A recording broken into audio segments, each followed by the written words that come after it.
Hello again, everyone, and welcome back to another episode of SparkCast Media.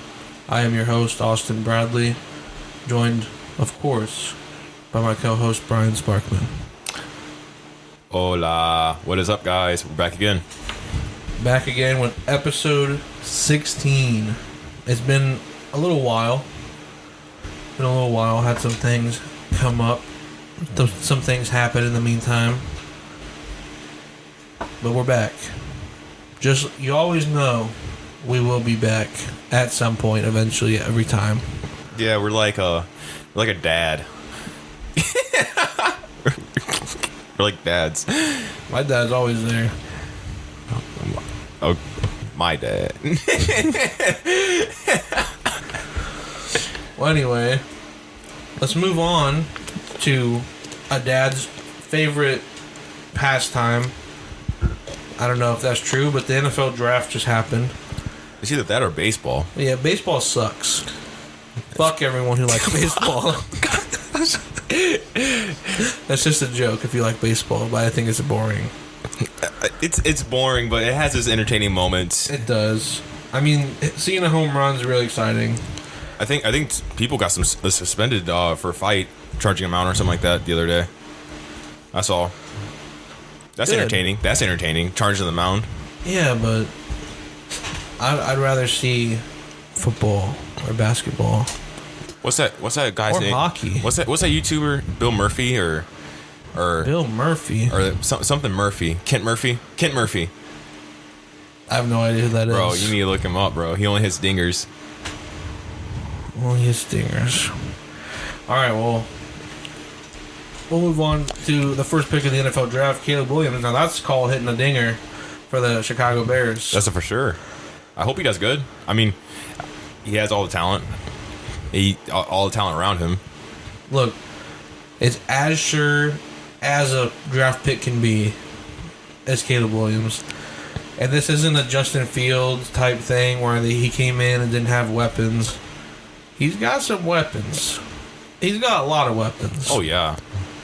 And if he doesn't break all the rookie records for the Chicago Bears franchise, which are very easy to beat, he needs to average 130 yards a game, like some 0.6 touchdowns or something, just real crazy, crazy low stats. If he doesn't break all those records, then it'll be a disappointing season, I think. Obviously, not talking about injuries. I mean, the talks is this going to be a disappointing season if they don't make a deep playoff run at this rate. The way they're talking. Let's not get ahead of ourselves here. I think a lot of people are getting ahead of themselves, though. Let's be realistic. It's still a rookie. Oh yeah, I'm gonna be realistic. I think that they might have a chance to make the playoffs, but it would not in that division. I said might, because the Lions are obviously. I think the Lions are number one. It's Lions and Packers. They could sneak in as a 7. I think they could sneak in 2 in the NFC North. Might slip to beat the Packers, but I feel like it just depends how the Packers seasons go. Well, I think the Packers are only going to get better. Oh, for sure. I mean, what was the record last year? They won 9 did they win 10 games or 9 games? I think they won 9 or 10. I don't know. Let me see. Because I know they were a 9 or 10 team, win team last year, and I mean it's only an improvement. It's literally them and the Lions fighting, but with the roster that the Bears brought up, there's contention of them might slip into the second spot. I mean, I don't see them foreseeing the Lions right now, as of right now. Well, the Packers were 9-8. 9-8, okay. Last year. I think the Packers are going to be a double-digit win team. I think the Lions. The Lions are a good team. They could definitely take a step up, but they also could take a step back. Well, they got what's his name back from Philly? No, vice versa. I'm talking about he left for Philly and then he came back to Detroit. Who? C.J. Gardner-Johnson. No, it happened the other way around. He left Philly, went to Detroit, and then went back to Philly. Oh, yeah, yep. Sorry, my bad. I knew what you were talking about. My bad. I thought I was swapped. My bad. Yeah, it's the opposite way of that. It's all right. The Lions are a good team. They'll probably win the division. But the Packers, with Jordan Love's second year as a starter, they get Josh Jacobs, who, as a runner, is an upgrade over Aaron Jones. Mm-hmm. And you never know what could happen there. So we'll just wait and see. But everyone knew what was going to happen the first pick. Yeah, it was for sure. It was no one else. It would have been surprising if it was anyone else, but... So the draft really starts at pick 2, but does it really? Because everyone really predicted the first 4 picks this year. Yeah, the first 4 was kind of given. So number 2... Maybe 2 and 3 swapped by, like, long shot, but... Yeah, number 2 is Jaden Daniels, who went to the Washington Commanders, quarterback out of LSU.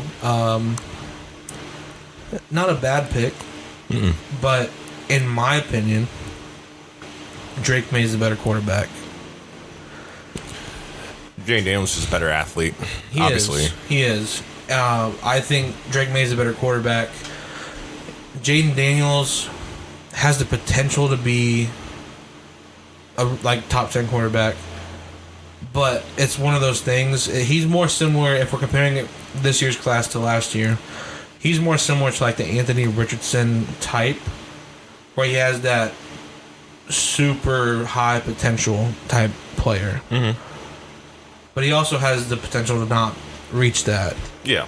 Where I think Drake May's floor is higher. He's going to be a good starting quarterback. He's a given passer. Yeah. Which is what the Patriots did at number 3. Which is annoying that the Patriots got Drake May. But they're known for not taking it was a surprise when they got Cam Newton that 1 year, and then they did 1 year with Cam Newton, and then they're like, okay, we're going back to a pocket passer. Like, we need someone who passes. Yeah, I mean, but Drake May, he can still move around.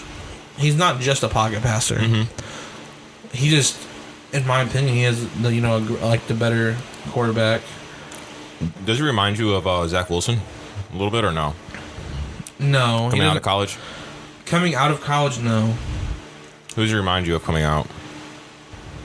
I don't know, I can't compare him from someone else coming out, but his play style, because he is able to extend plays, and he is able to adjust his arm and everything. He's more similar to a Justin Herbert kind of player, where he is just a gifted passer, but he's not just a pocket passer like the days of old with Tom Brady or Peyton Manning or Drew Brees, guys who are just there. Ben Roethlisberger is probably the best example of that. I was going to say, how about Will Levis coming out? Maybe. No, Will Levis. Look, fuck the Titans. Yeah. And fuck Will Levis. He puts mayonnaise in his coffee. I knew you were gonna say something about mayonnaise. What the hell? Mayo boy. But Drake May, I'm gonna say he's definitely better than Will Levis coming out of college. All right, we're gonna say that for sure. That's a sure thing. And then, do you want anything to add on to it? No, I was gonna say that I think the Patriots did the right thing. They got a steal, and that's in quotes, a steal at pick number 3, which is hard to do because they got the second best quarterback in a pretty big quarterback class, as we'll see as we go on. And I like that pick, honestly, because it's it was kind of like how, well, besides number 1 given, the 2 and 3 is kind of like Andrew Luck and RG3 coming out, Would you compare it that? Not that no stature, but no, it was Andrew Luck was he was the number 1. He was the number 1 guy in that class. Well, no, I'm saying besides Caleb Williams. I'm saying Drake May would have been you're saying would have been Drake or would have been Andrew Luck. No, Andrew Luck. There's only been arguably 2 prospects better than Andrew Luck coming out of college, and that's Caleb Williams and Trevor Lawrence. Well, I'm saying not in that stature. No, coming out of college, no. I'm saying based on because you saying the Patriots got a steal in 3 because besides Caleb Williams being in this draft, Drake May would have been 1 possibly. Yeah, I mean he could have been 1. if Caleb Williams wasn't in the class. But also Jaden Daniels went ahead of him too. You know what I mean? Mm-hmm. I'm not really sure where you're trying to go with the comparison. I don't think it works. Like coming out of college, like not that stature, but it was like argue for like 2 and 3 for Jaden Daniels and Drake May. That's what I'm trying to say. No, okay, it would be more like I can't even think of a better example. Because Andrew Luck coming out of that year was the number 1 pick. Okay. RG3 was the number 2 pick. Mariota and how about that one? Mariota and Winston? Wait, was it Winston? He was. Yeah, Jameis Winston and Marcus Mariota. Yeah. I mean, it's closer to that. They were definitely because more of a toss-up. Because I'm not really I'm not into that like college football that much, so I wouldn't know. Yeah, they were more of a toss-up, but I guess it's kind of just that one would probably be the closest one that I can think of right now, because you got Jaden Daniels, who is more like the runner, the athletic quarterback who can, extend plays with his legs, and he's going to be a threat. And that was running. And that was Mariota. And that's Mariota. Whereas Jameis Winston was more of the traditional pocket passer, even though Drake May is more athletic than Jameis Winston is. Yeah. That I could see what they are saying there. But yeah, the Andrew Luck one, no. See, I wouldn't know Andrew Luck was the best prospect coming out of college. He was the guy. Because whenever I watch highlights, I would see RG3 just fucking pop off. Well, okay, when you're looking at prospects from college, you don't always look at them just going insane, like putting up big stats, even though they do. You also look at how they play. Like RG3, during that time especially, maybe now it'll be different, but during that time especially, he was kind of like the first rushing quarterback since like Michael Vick, Donovan McNabb, kind of, that people were still like, well, look, they didn't win a Super Bowl. Yeah. So they were still kind of like, I don't know, we want more of the bigger body Andrew Luck type guy. Where now we see Jaden Daniels, going higher because of guys like Josh Allen, he's a big body, but he also runs and is crazy. And Lamar Jackson, 2-time MVP, who is a dangerous runner, but he also a great passer. So now they're more open. If you have the arm and the athleticism to be that runner, you're gonna go high on the draft. And so I heard this earlier too. Patrick Mahomes kind of changed the game too for these for now too, like Caleb Williams for instance. Yeah. Well, I mean, Patrick Mahomes changed it because now you're not just looking for. I don't know. You want to see the potential and the raw potential there, because Patrick Mahomes coming out of college wasn't the clear and away number 1 pick. Oh heck no. He was the number 10 pick. Yeah. And people thought that was too high. Like Mitch Trubisky went before Patrick Mahomes. Mm-hmm. And then you saw the potential was there, but he never hit it in college. So you're like, maybe he's never going to. So now if you show that potential and you never reach it, which is, like a Drake May at North Carolina who never went on a crazy national championship type run, but he didn't have the weapons there, and he still was making incredible plays to the guys that he had. You know what I'm saying? Yeah. So that's one way that he changed it. Same thing with Josh Allen, who played at Wyoming, which no one plays at Wyoming at the time. No. And they took him because he had all the tools to be a crazy star. And he ended up working out. Which, okay. I saw this, I don't remember who said it, but someone said, in the NFL, if your quarterback rankings aren't number 1 Patrick Mahomes, number 2 Josh Allen, then you don't know football. Do you agree? Yeah. Because strongest arms, they make it deep in playoffs. They. Huh? they make plays like when they drop back and like they get instant pressure. There's a good chance that they might like slip away from the defensive lineman or make a play right there. They can counteract to a defense. That's true.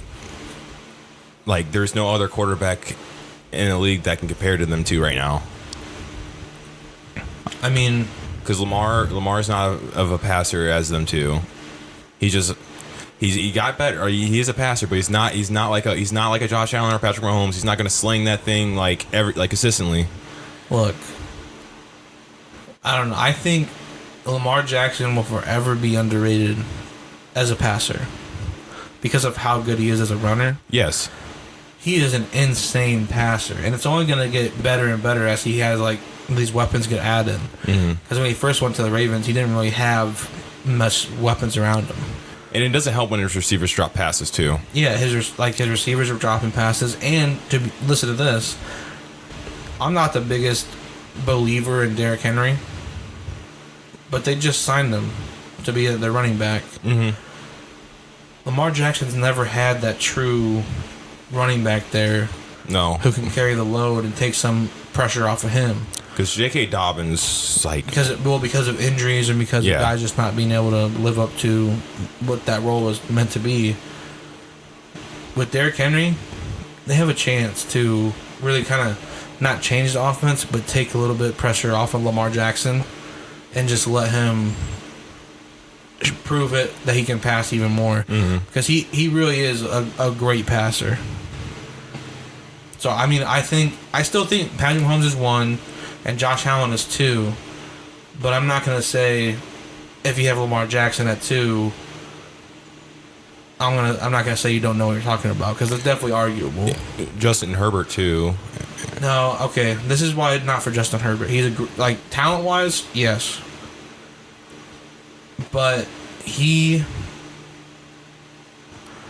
hasn't been in a deep playoff run yet.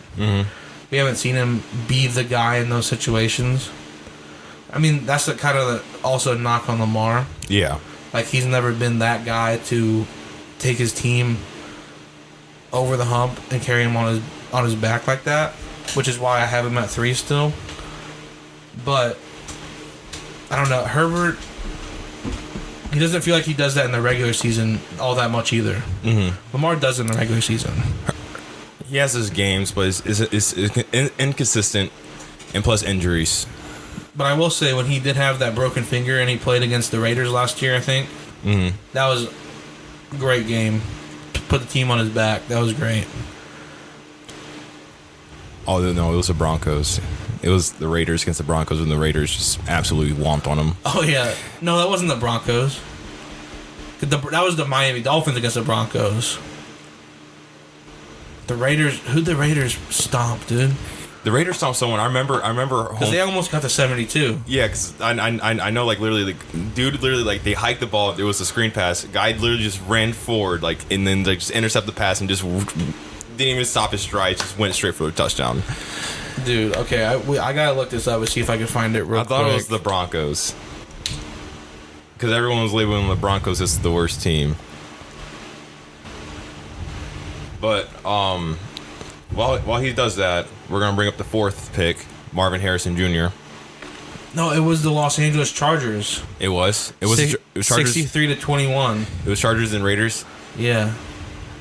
Because I think Herbert was hurt, and they were playing with a backup. Yeah. The Raiders scored a franchise record 62 points in a historic win over division rival Chargers. Dang, bro. But you down to move on to the 4th pick? Yeah, let's move on to the 4th pick. Marvin Harrison Jr. I don't like Kyler Murray, but that's a really good pick for the Cardinals because he's by far the best wide receiver in the draft. I wanted him so bad, bro. No way he was slipping though, unless he got traded up. Dude, Chris Ballard said he tried to trade up. He said he tried to trade up multiple times for receivers, and no one was listening, dude. But he goes forward to Kyler Murray and the Cardinals. And I feel like that's a really good pick for them. And it'd be interesting how their offense is going to look this year, and with Kyler Murray being back, fully healthy and stuff. The NFC West it's not looking like a clear what should I say? A clear second seed, because 49ers are winning the first seed. But the second seed's up now, again, because the Rams, they lost Aaron Donald and retiring and stuff. You know, they still have Stafford and Puka Nacua and who is that? Cooper Kupp. How could you forget Cooper Kupp? Because Puka Nacua went off the season, dude. But Cooper Kupp still. So their offense is still looking good. Seahawks, Geno Smith being his third season there. His third season? Yeah. His third season there, and being, situated in. Hey. He might look better. No, this is what we got to say for the Seahawks. No Pete Carroll.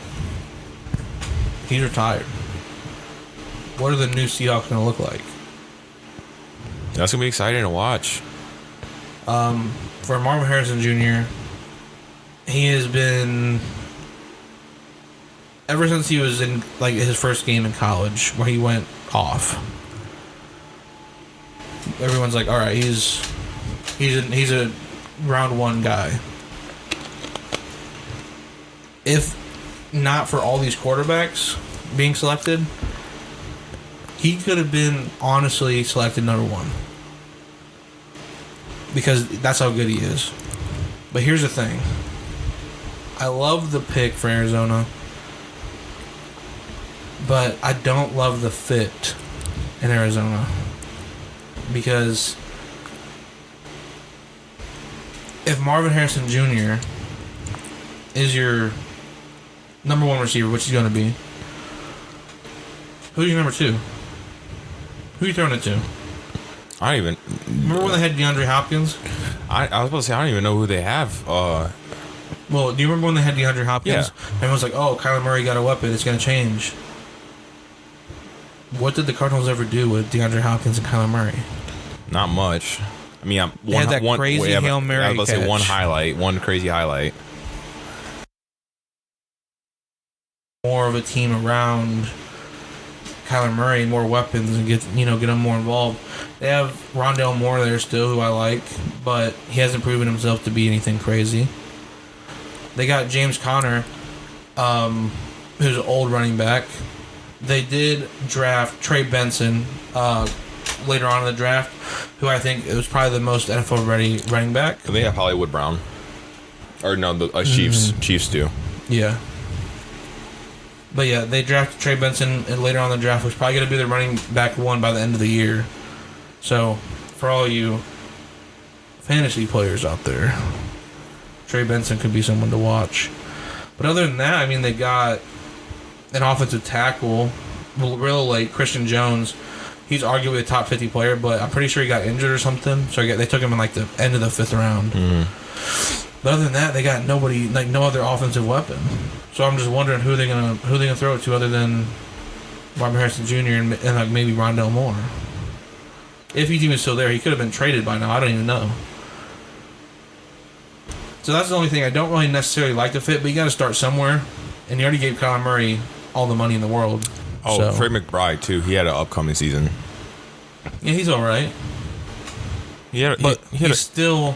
There's a big gap in tight ends. Oh, huge. You got Travis Kelce, George Kittle, and I'll go ahead and put Sam Laporta in there. Yep.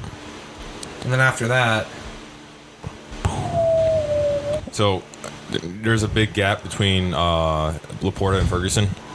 Yeah. Okay. There's a huge gap after those top three guys. Because it used to be, Darren Waller used to be in there. Yeah, he used to. Then he went to the Giants, was bad. Then he now retired. Who else used to be up there? I mean, back in the day, obviously, there was great tight ends, but Ertz was up there, arguably up there. Yeah, he was arguably up there. I feel like Goddard is overrated, bro. Dallas Goddard. No, I think Goddard's good, but yeah, he's not on that level. I feel like he's overrated, bro. TJ Hawkinson could be on that level, but I think he's... He was right there, and then he just... I want to see a little bit more from him. Yeah. Because he definitely can take over. But last year, dude, Sam Laporta's rookie year, just absolutely insane. Like he was so good with the Lions, and then when he went to Minnesota, Hockenson, it's just like I don't know. It just didn't really. I hope what we talk about in a bit changes that for him. I mean, we'll have to see. But yeah, I don't necessarily love the fit, but you got to start somewhere. So I mean, that's an A+ pick. They got, like I said, for number 3 was a steal. Number 4 is a steal as well. Yeah, yes. You got arguably the best guy in the draft. Oh, and then number 5. Pick 5 for the LA Chargers. Getting left tackle, potentially left tackle. They just have him listed as offensive tackle here. He's a left tackle, but he can go both. I believe. Joe Alt from Notre Dame. Local guy here. Notre Dame's just up the road. Mm-hmm. Good pick, but I have a question. All right, same question I just asked for Arizona. Who's Justin Herbert gonna throw the fucking ball to? Yeah, Mike Williams is Mike Williams is released. Yeah, and then Keenan Allen's a Bear. Keenan Allen's traded to the Bears. Quentin Johnston's their wide receiver 1 right now. And we saw how bad he was last year. And then Justin Everett's their tight end. Or Everett. I don't know his first name. Gerald Everett. They drafted somebody in the 2nd round or 3rd round or something that was a wide receiver. But, like, you had Malik Neighbors or Rome Odunze right there. It's a pick. It's like see like Austin Eckler's not there either. We can't even forget that. He might be their offensive tackle for like quite a while, you know. And then Justin Herbert, this is his 4th season, right? More than that. He's already got paid, didn't he? Ooh, he might have. He's going into like year 5, year 6, or something like that. But I mean, it's just like kind of like you start like kind of a restart with Jim Harbaugh, you know. Offensive tackle that might stay there for a long time and is really good. You know, you don't have to worry. Like, I feel like that was a pretty good pick, and you already have a quarterback, you know. And it sucks because, like, yeah, you're right. Malik Neighbors is clearly like, you know, like he should have probably been picked because they have no weapons at all, and they could have just picked a offensive tackle later on. But I mean, he's a stellar offensive tackle, best offensive tackle in the drafts. So. Okay, I understand what they did, though. Because this was the deepest wide receiver class maybe ever. It was a great wide receiver class. So that's why they didn't want to take one of those guys here. But here's the thing. You got Marvin Harrison Jr., Malik Neighbors, Rome Odunze, and then just like we were talking about with the tight ends in the NFL, for this draft, it was those 3 and then a big drop-off. Those 3 are guys, instant playmakers for your team. Then there's a huge drop-off. Same thing could be said for Joe Alt, though, because after him, there was a huge drop-off for the next offensive tackle. But that was arguably, though, with JC. No, J.C. Latham, fuck the Titans, bro. They suck. Well, I mean, if he wasn't drafted by the Titans, I mean, he was still good. There's still a big drop-off between him and Joe Alt. Really? Yeah. Okay, that was interesting. I didn't know that. I thought, obviously I knew he was clearly number 1, but I was like... It's like he's a clear number 2. This guy, this offensive tackle. I liked Olu Fashanu more than J.C. Latham. Didn't the Saints get him? Man, we're not there yet, dude. I was asking a question. Sorry, just curious. But no, the Saints didn't get him. Okay. Oh. Okay. So I mean, it's hard. It's hard to say because you can't go wrong either one. If you get a franchise left tackle, monster pick, you know, it works out A+. But if you get a game changer weapon that helps your great quarterback succeed, A+ pick. Yeah.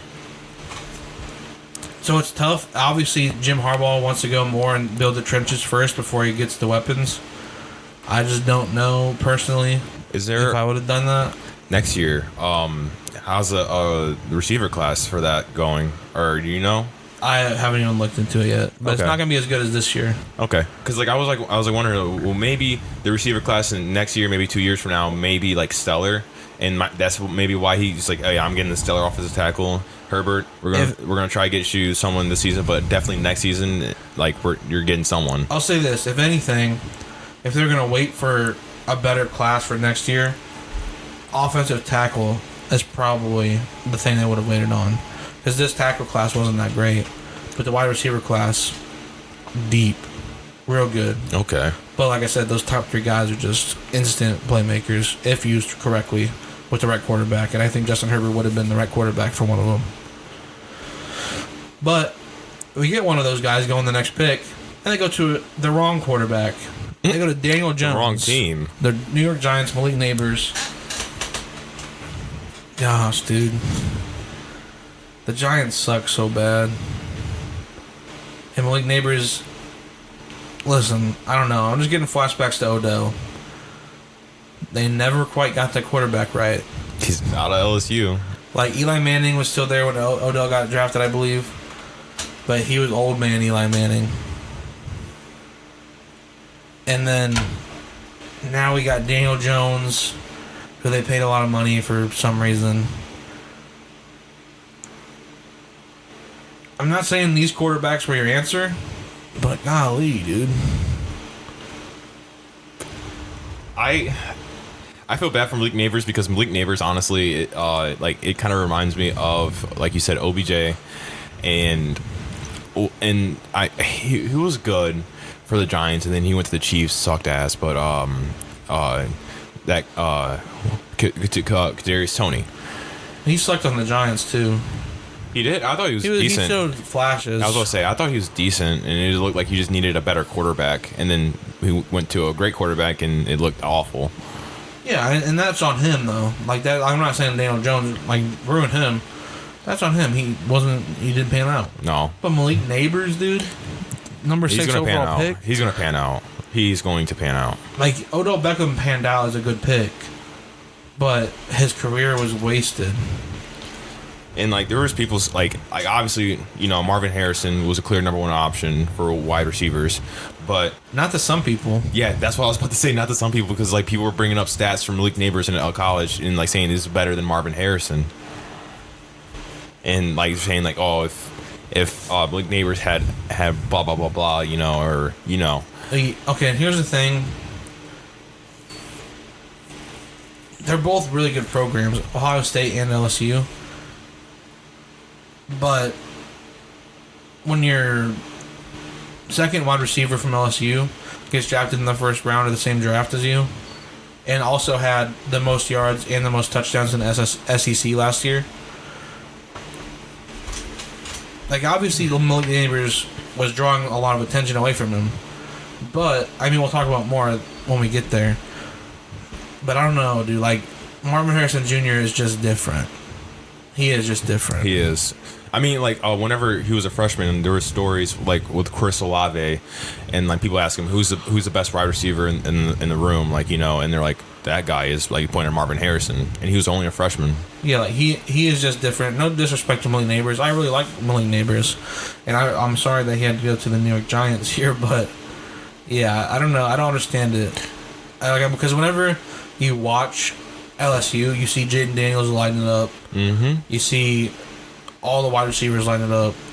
Whenever you watch Ohio State, you see everyone else doing good, but then Marvin Harrison Jr. just stands out. Yeah. Like, even when C.J. Stroud was there, Marvin Harrison Jr. just stood out, which is rare in a wide receiver. That's why he got drafted earlier. But yeah, I mean, Malik Neighbors is still a great talent, though. He's like the next step down for me. Him and Rome Odunze are on the same level in this draft. I don't know. I would have rather him go to a team like the Chargers, because then he would have at least had a good quarterback. Mm-hmm. And have fun. And have fun, actually. And the 7th overall pick is J.C. Latham. Fuck the Titans. The 8th overall pick is where we get our first wow moment. You want to say something? Because I'm not going to. Fuck the Titans forever, dude. About the Titans or about the 8th pick? The 7th pick. Okay. The 7th pick. Do you want to talk about the 7th pick, or do we want to move on? I mean, it was a good pick, offensive lineman for the Titans, so he's good. So, all right, the 8th pick of the draft, the Atlanta Falcons. They were on the clock. They just paid Kirk Cousins this last year in free agency, like $150 million guaranteed, like, you know, bunch of money, big money coming to Kirko Chains. I remember we talked about it. You know, you're hyped about it. Like, hey, he's got those weapons down there, dude. Maybe get a little bit more through there. Oh my gosh, this could be crazy. Maybe Rome Odunze. Rome Odunze was sitting right there, dude.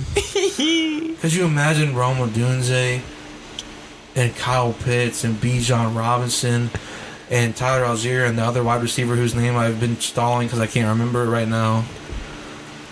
Drake London. Oh yeah, Drake London. Oh man, that would have been hot, dude. And Kirk fucking Cousins, dude, down there in Atlanta slinging the thing. Or maybe Brock Bowers, you know. Brock Bowers was sitting there too. I mean, if you want to get the two best tight end prospects that we've seen recently, got Kyle Pitts and Brock Bowers. Oh my god, dude, that'd be insane. Or even the other guy from LSU too. Or even another wide receiver from LSU if you really liked him, dude. Bring him up here. But obviously Rome Odunze was. Or hey, if you want to get an offensive lineman, we just saw a couple of offensive linemen go. We got Olu Fashanu sitting here. Oh my gosh, dude, Olu Fashanu sitting there. We could get an offensive tackle to help protect Kirko Chains, dude. You could even win defense. We could have won defense. There's been no defensive players taken here. Latu sitting right there. We need a good edge rusher. We could get the best corner in the draft. We get Terry and Arnold. Oh my gosh, what are we gonna do? And the Atlanta Falcons hand in their card. And they select quarterback Michael Penix Jr. Crody. Michael Penix Jr. with the 8th overall pick. What are we doing? Dude. Unless they have him sit a year and trade Kirk Cousins, which I don't know a team that will pay that contract. Or here's the thing: even if they trade Kirk Cousins, they still gotta pay the salary. That's why it's so hard to trade these big contracts, dude. And oh my gosh, dude, this is the thing: they give Kirk Cousins a 4-year contract. You know how long a rookie contract is? Isn't 4 it years? Oh, I was about to say 3 years. It's 4 years. They got the 5th year option. But, and what's his face from the fucking Falcons says, oh, if we don't play Michael Penix Jr. for 4 years, that means we're doing really well. No, idiot. That means you wasted a fucking top 10 pick on somebody that's not going to play and make an immediate impact on your fucking team that sucked last year. That's why you got the 8th overall pick in the fucking first place. And I'm not even a Falcons fan, but what the hell, dude? And then even if if he does sit for 4 years, right? First of all, I like Michael Penix Jr. I like him. I like him too. Good story, good quarterback. You know, dumb team who drafted him, but he has a great arm talent. You know, but even if he does sit for 4 years behind Kirk Cousins, he's gonna be 28 years old. Yeah, 28 years old in 4 years. He's 24 years old right now. The oldest quarterback, I believe, maybe Bo Nix is older. I'd have to check that.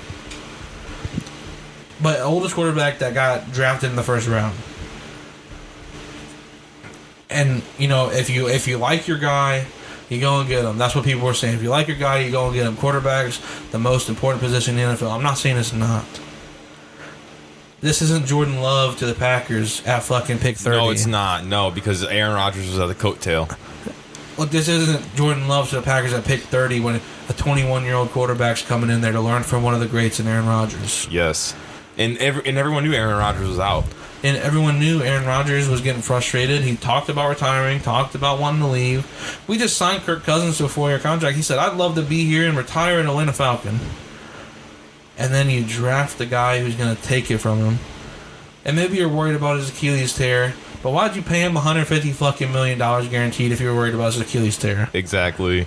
The Atlanta Falcons have done one of two things. They either stumbled into a great pick because Michael Penix Jr. becomes great in the NFL and they won a Super Bowl with him. Or they have royally fucked themselves and set themselves back and have wasted the careers of Kyle Pitts, of Bijan Robinson, of Drake London, and wasted the career of Penix for taking him to a fucking spot he doesn't deserve to be taken. and also wasted the end of Kirk Cousins' career. Look, if they would have if they were thinking about drafting Penix or drafting a quarterback, they should have never signed Kirk Cousins, because they would have just drafted Penix or whoever. Kirk Cousins would have been on a team that's smart, I don't know what other team that would have took a Kurt that needs a quarterback. I mean, the Raiders would have probably loved them. Oh, the Raiders, yeah. I mean, look, it was a good fit. I liked Kirk Cousins going there, and you've always said I'm a Kirk Cousins hater, right? Yeah. Because I always said, he was kind of middle of the park quarterback. I shortened it down to mid, but that's middle of the park. He's not one of the top tier guys, but he's not bad. You can win games with him. You can make the playoffs with him. And he's a great person. He's a great person. He's a wonderful person. He got this Achilles tear, and you feel bad for him. Then he becomes a free agent, in his contract year too. He gets Achilles tear. That's never good. Becomes a free agent, signs with the young Atlanta Falcons, who have so many exciting talents that have been misused. And you're like, man, I just wish the Falcons could get that quarterback. And then you go and get Kirk Cousins, who you can win some games with, who you can make the playoffs with. And in that division, the playoffs can mean winning 8 games and going 8-9. Yes. Right? Yeah. I mean, the only other competition you got really is Tampa Bay with Baker Mayfield. Who they paid Baker Mayfield? They didn't give him $150 million, but they gave him a decent amount. Mm-hmm. If they would have drafted a fucking quarterback here, I'd be like, oh, okay, that's interesting. You just paid Baker Mayfield, but I can see it. Competition. Kirk Cousins has been fucked over by the Atlanta Falcons, and right now I'm declaring that I will no longer be a Kirk Cousins hater, alright? Because now I want justice for Cousins, dude. Justice, yeah, I like that slogan. Justice for Cousins. I'm sorry, Michael Penix Jr., that, you've gotten a lot of hate because of this whole thing, because of the Atlanta Falcons front office being stupid. He's a great player. He should have gone to a different team, because the Falcons should have never been in contention to take him here. What are we doing, Atlanta, dude? Oh my gosh.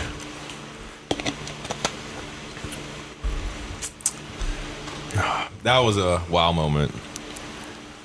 While you adjust, number 9, the Bears had a second pick in the round 1. Good for them. Another weapon for Caleb Williams. Oh, they sniped that one. Rome Duze. Thanks, Atlanta. Pick of the draft, right here. At number 9. Do you know why?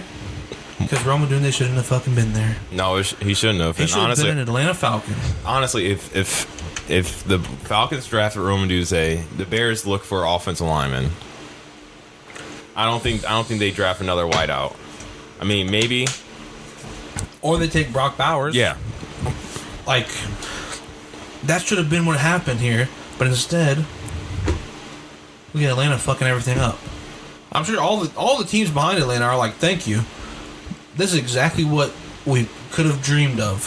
Yeah, like the Vikings. They're like, oh, thank you for the option between because it was probably between mainly JJ. They're probably gonna get JJ, but I mean they're probably like Michael Penix or JJ. Michael Penix or JJ. Oh, you guys got Penix? Okay, bet. No, I mean, look, the Bears were like, hey, we're feeling good about this upcoming season. We got Keenan Allen. We kind of old. Oh, we lost Darnell Mooney. We got DJ Moore over there, but, after this season, we need to have that longevity with Caleb Williams. Oh, speaking of Keenan Allen, the guy who's closest to Keenan Allen in this draft, Rome Odunze, just happens to fall in our lap. And he's also young, and he can learn from the guy who he's just like as a player. Oh my gosh. Thanks, Atlanta. They could have even traded out of this pick. Yeah. If someone was like, oh, I need a quarterback, Las Vegas could have called him up and said, hey, I want to come up and get whatever quarterback.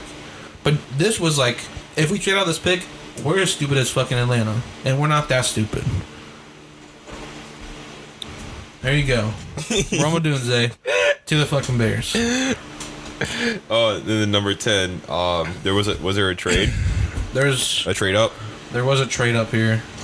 So there was a trade up. Was it between the Jets and the Vikings? Yeah, I believe so. So there was a trade up. Vikings trade up to get. They traded up one spot with the Jets. Yeah, they trade up to get JJ McCarthy at 10, which is probably, honestly, kind of maybe fucked the Vikings over a little bit with what Atlanta did. Because they traded up one spot to get their guy. Because if they didn't get their guy, were stuck with fucking Bo Nix or Spencer Rattler, who ended up going in the 5th round. So it kind of fucked them over, but they still got their guy. They still got the guy they wanted. They traded up one spot to get him with the Jets. The Jets are happy about that. They got a little extra draft capital back there in the later rounds. And also, I honestly like the pick for Minnesota. Yeah, I think JJ McCarthy. But I hate this part when they were showing his draft card and everything and like his strengths. One of his strengths was knows how to win. I always hate that whenever they put that on someone's card. It was also the same thing that they always said about Tom Brady. Well, he's not the greatest passer, he's not the greatest runner, he's not the blah, blah, blah, but he knows how to win. It's a team sport. Yeah. Like, what he did best at Michigan, JJ McCarthy did, was he got the ball in the right spots. Like, that is knowing how to win. But I always hate that they put it on there. Like you could say, great decision making. Yeah, great decision making. Gets the ball in the right spots. Knows the right thing to do in the right spots. Yes. Not knows how to win. I always hate that they do that. But JJ McCarthy, I like this. The reason I like this so much is because he's going to arguably the best scenario of any rookie quarterback in this draft. Because he's going in with already a number 1 star wide receiver in Justin Jefferson. He's going in with T.J. Hawkinson, who's on the cusp of being one of the best tight ends in the league. You get Jordan Addison on the other side of Justin Jefferson, who's a really great talent. You bring in Aaron Jones, who I really like as a playmaker in the backfield. Like, he's going into a great offense. Their offensive line's pretty decent. Their defense needs a little bit of work, but it's not bad. Hey, Minnesota, honestly, the best scenario for any rookie quarterback, and JJ McCarthy is a great decision maker. If he makes the right decisions, they could go on a playoff run this year. I think they could really improve that much. I don't think they will. I think he's still a rookie. I think he'll have some issues, but they could make that jump. This could be the closest thing we get to a C.J. Stroud-like year. Not because he's as good as C.J. Stroud, but because the team around him is super good. Yes. And I fully agree. I mean, it's him, Caleb, have good teams around him. Yeah. I mean, with the Bears, it's questionable because this is their first season put together.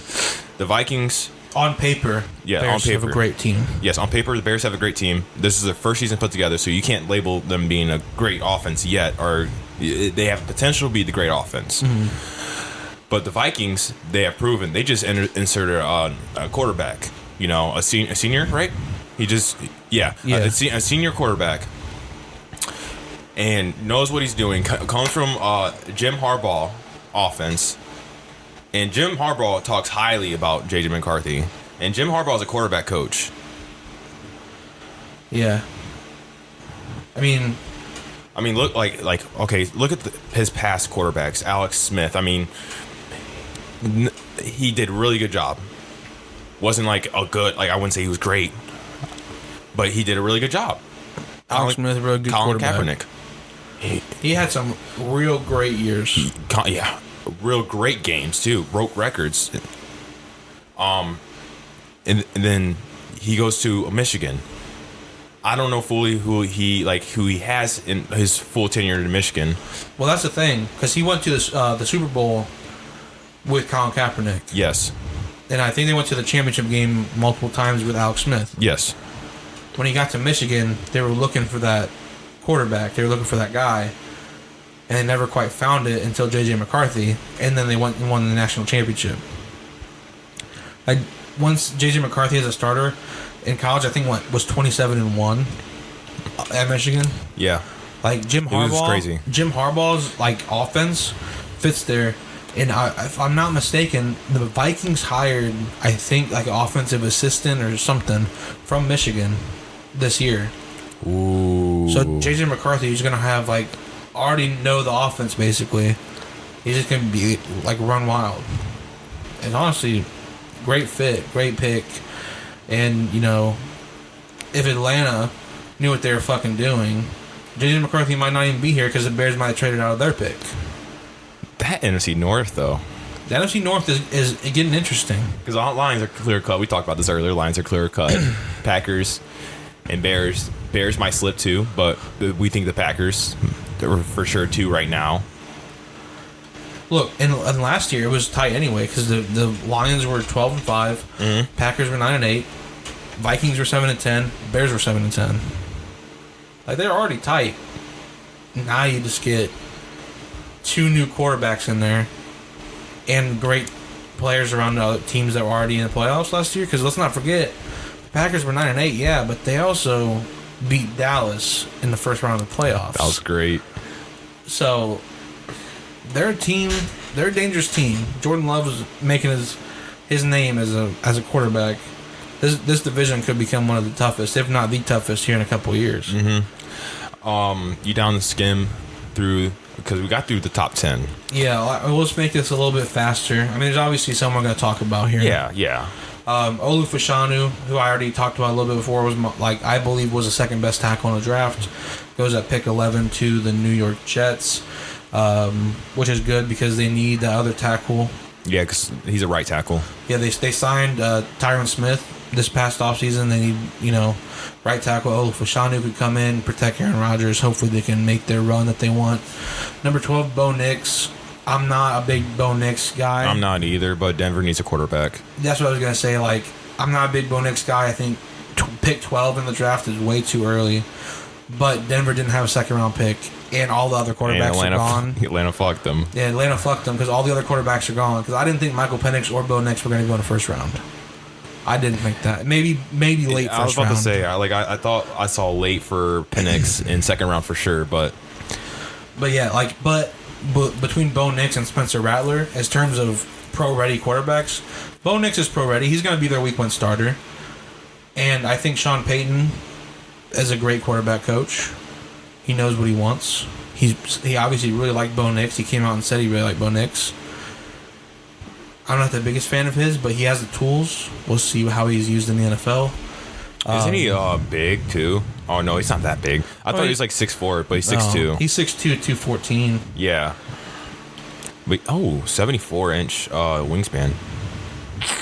Yeah, I mean, he has all the tools, but we'll just have to wait and see.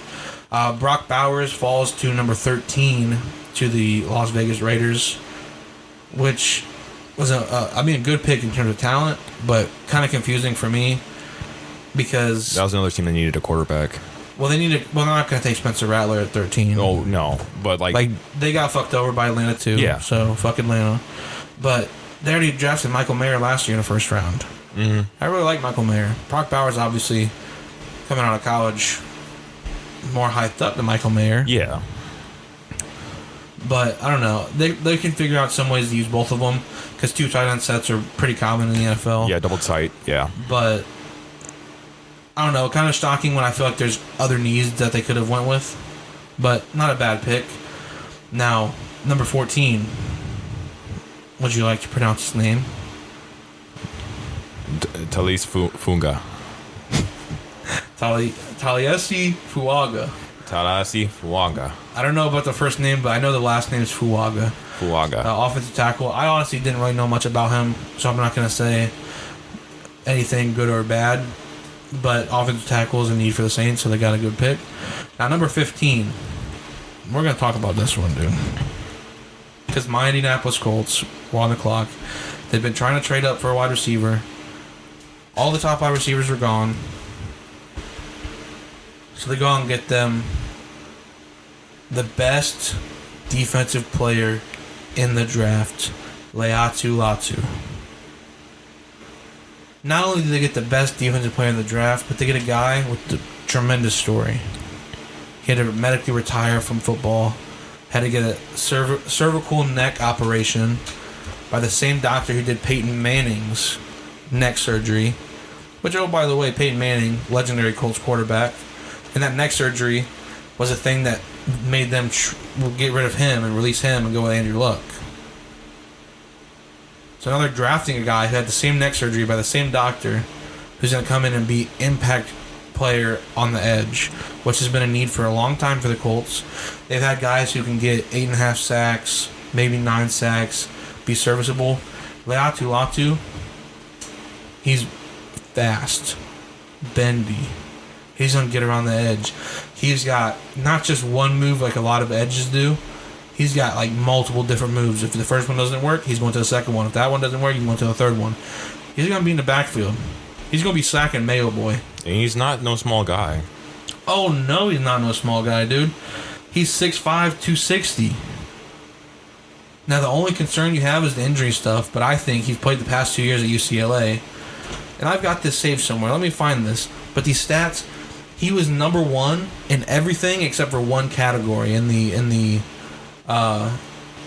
last 2 seasons, I think, in his conference in college. But he was first in sacks, first in pass rush win rate, first in pass rush grade, second in pressures. And he was at UCLA. He was tearing up USC, which is, Caleb Williams played at USC. He was tearing them up.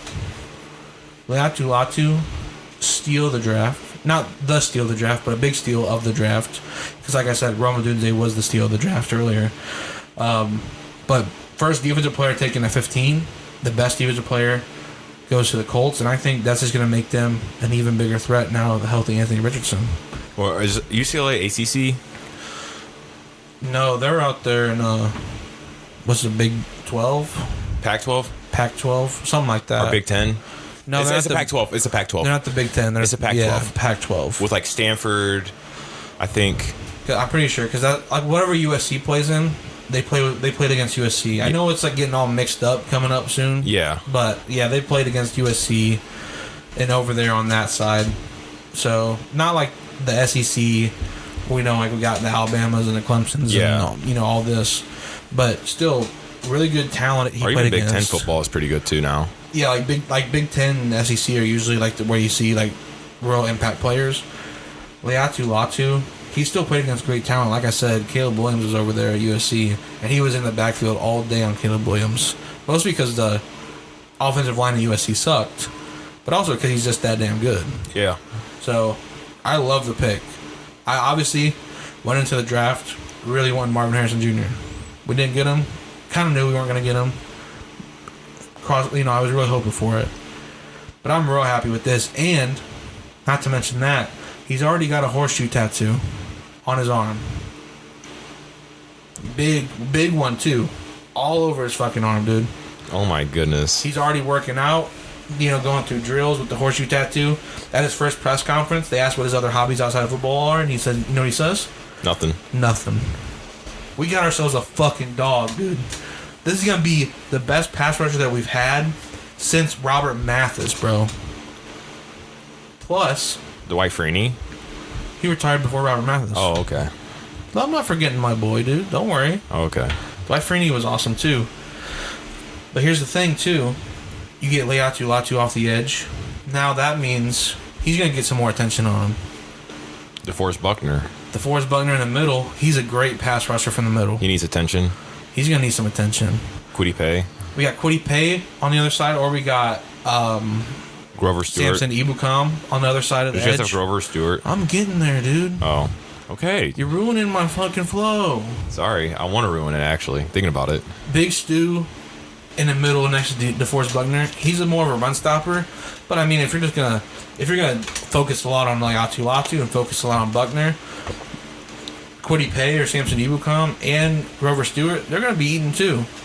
This is a tremendous pick because it's going to open up so much on the defensive line, which is arguably one of the toughest spots of our team because our offense was good.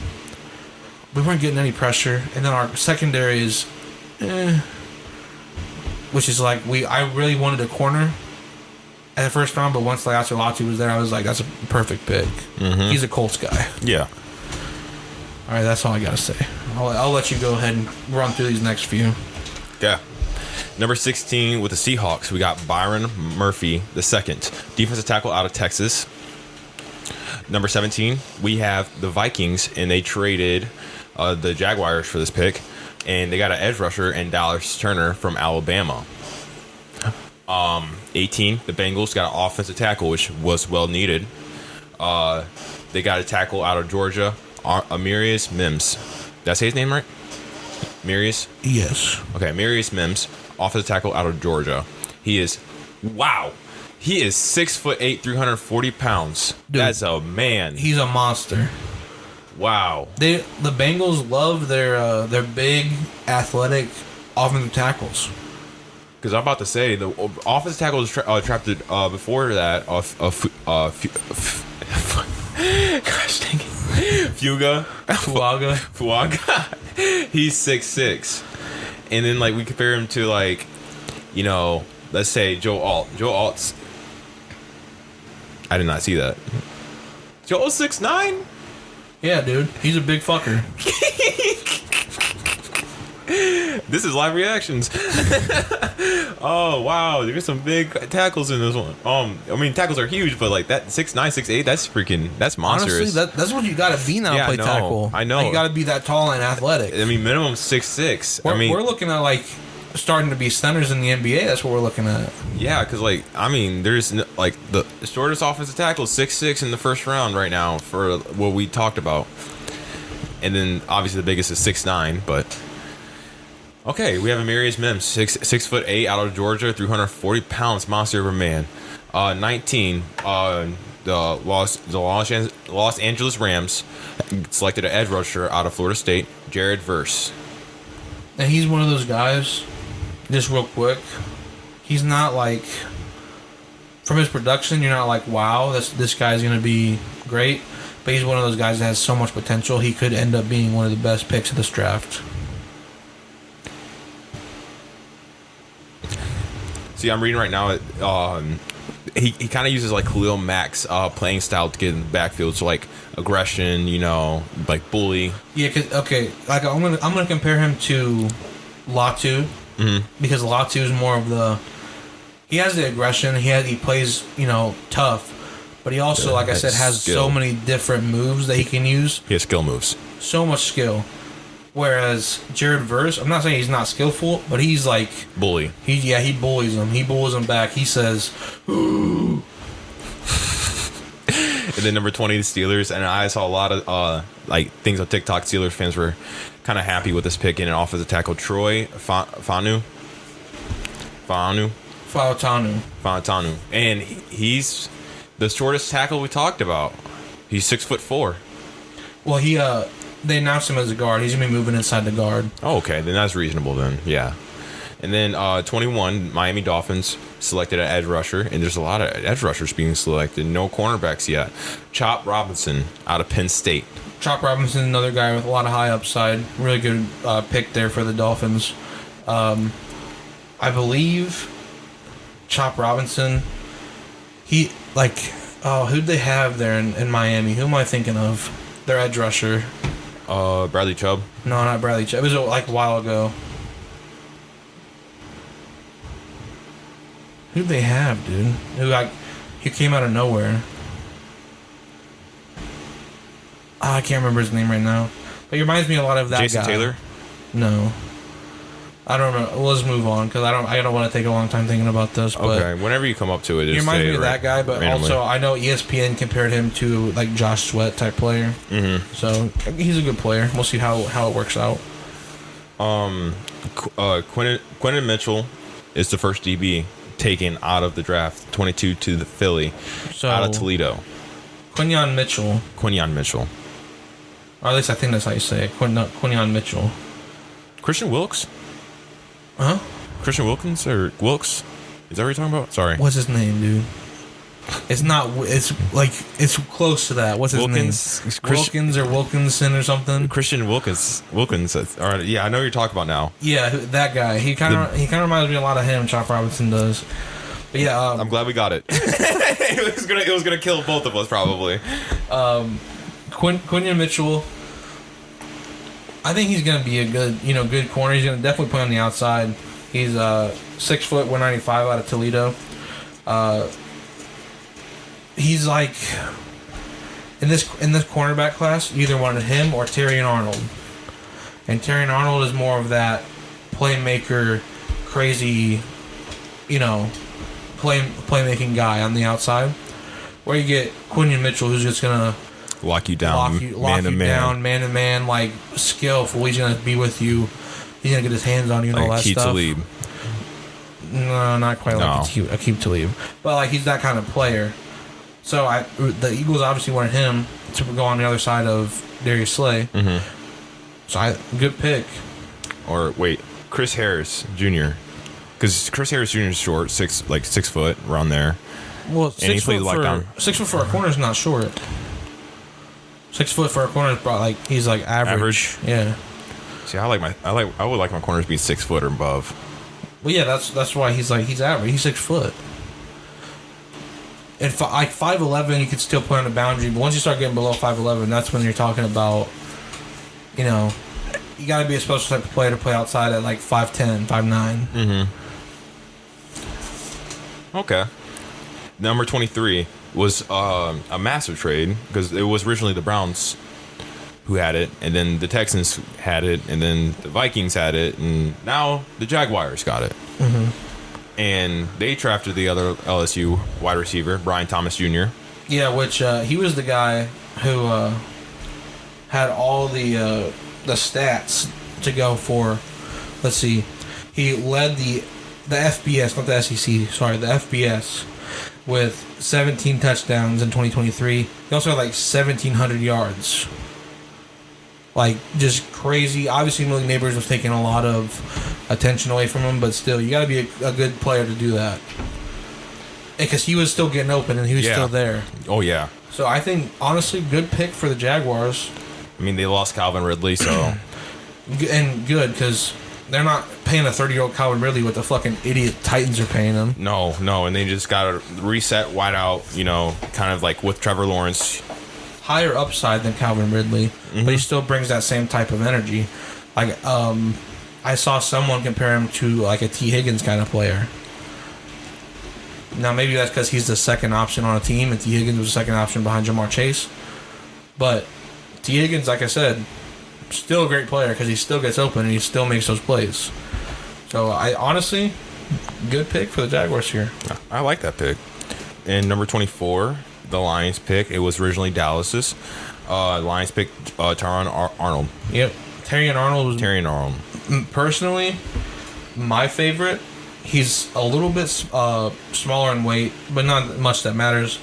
He's only 189 pounds listed at. He's also 6 foot. Like I said, he makes those incredible plays. Dude, you know what NFL, you know where they have him at? Where? Height wise, have him at 5'12". Like, just put 6 foot. That is 6 foot. Yeah, no, literally just put 6 foot. Why are you so stupid at 5'12"? He's probably like 5'11" and 7/8, and they're like, well, he's not 6 foot. So he's 5'12".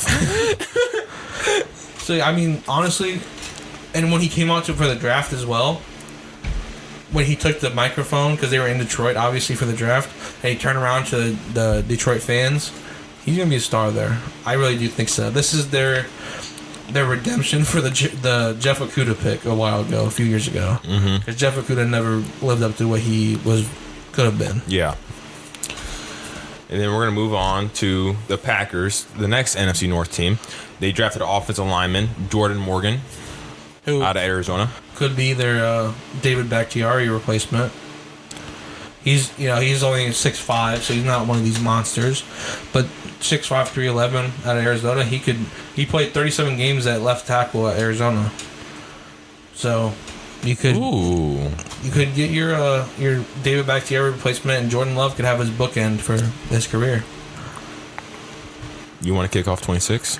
Well, 26, the Tampa Bay Buccaneers took center Graham Barton, but he's kind of big for a center, 6'5", 313. That's huge for a center. He's one of those guys who he started 34 games at left tackle in college. So he started at left tackle. He has the flexibility. He can play guard. Obviously they drafted him as a center. So, hey, we'll see what the Buccaneers do, but they always usually have some pretty good luck with offensive linemen. Yeah, they do. And linemen in period. Yeah, because Vita Vea, too. What a monster, dude. And, what's his name? Dude off that edge rusher. Whenever Tom Brady was... You talking about Shaquille Barrett? Yeah, Shaquille Barrett played pretty good. Mm-hmm. But... So, do you have anything to add to this? I'm sorry to cut you off there. No. Okay. All right, moving on to the Arizona Cardinals pick, which this was Houston's first-round pick that they traded last year to the Cardinals to trade up and get Will Anderson. So this is the Cardinals getting their pick for that trade. They got Darius Robinson, edge rusher out of Missouri, but he's one of those guys. He can play on the edge because he's good enough and athletic enough. But he's 6'5", 285. He's most likely going to be playing more interior. Mm-hmm. Or he can be he can be the edge rusher, but they got those linebackers that because they run more of a 3-4. A 3-4. Well, they're kind of a hybrid, but they do run a 3-4 decently enough that he can be the edge. Interior edge, yeah. But they, because they're going to have guys that are lined up at linebacker coming off from the outside. True edge. Yeah. So Darius Robinson, good pick for them. Honestly, I think could have even went wide receiver again here because, like I said, they don't really have that many picks. But Darius Robinson, don't hate the pick. Then we get the Kansas City Chiefs trading up with the Buffalo Bills. I didn't think this would ever happen because obviously there's a big rivalry there. They're always in the championship game together. Yeah. But then, hey, let's make a trade. We're more civilized. We know we don't have to hate each other. And they trade up and get the fastest man to ever grace the NFL Combine, Xavier Worthy, that was wide receiver. Cheat code. Dude. Now, he's a small guy. Well, not small, height-wise, because he's 5'11", but he's only 165 pounds. He's tall and lanky.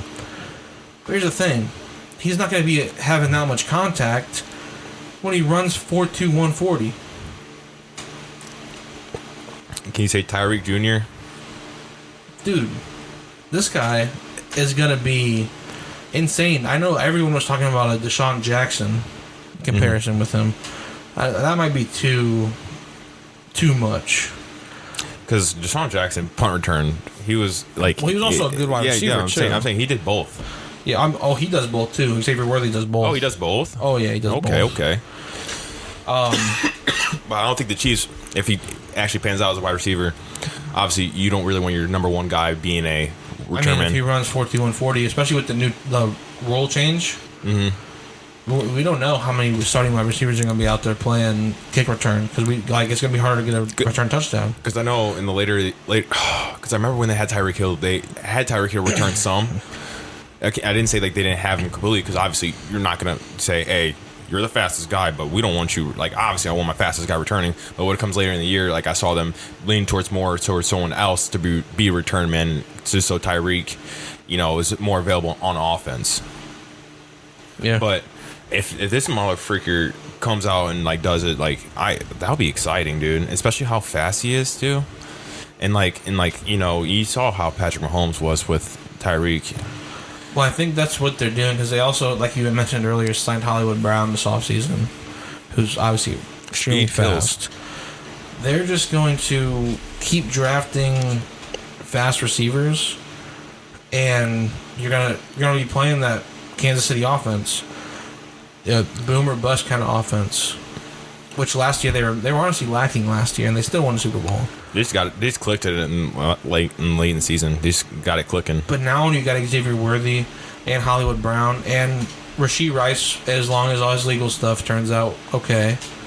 That's honestly a great wide receiver group compared to what they had last year. Yeah. When they had a rookie Rashee Rice, before, the legal troubles. Mm-hmm. And they had Kadarius Toney, which obviously that never worked.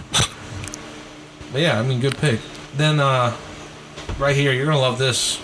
Not the team that he went to, but the size of this man, the girth of him. Tyler Guyton, offensive tackle from Oklahoma, gets drafted 29th overall to the Dallas Cowboys. I don't know how big he is. How big is that bull? 6'8", 322.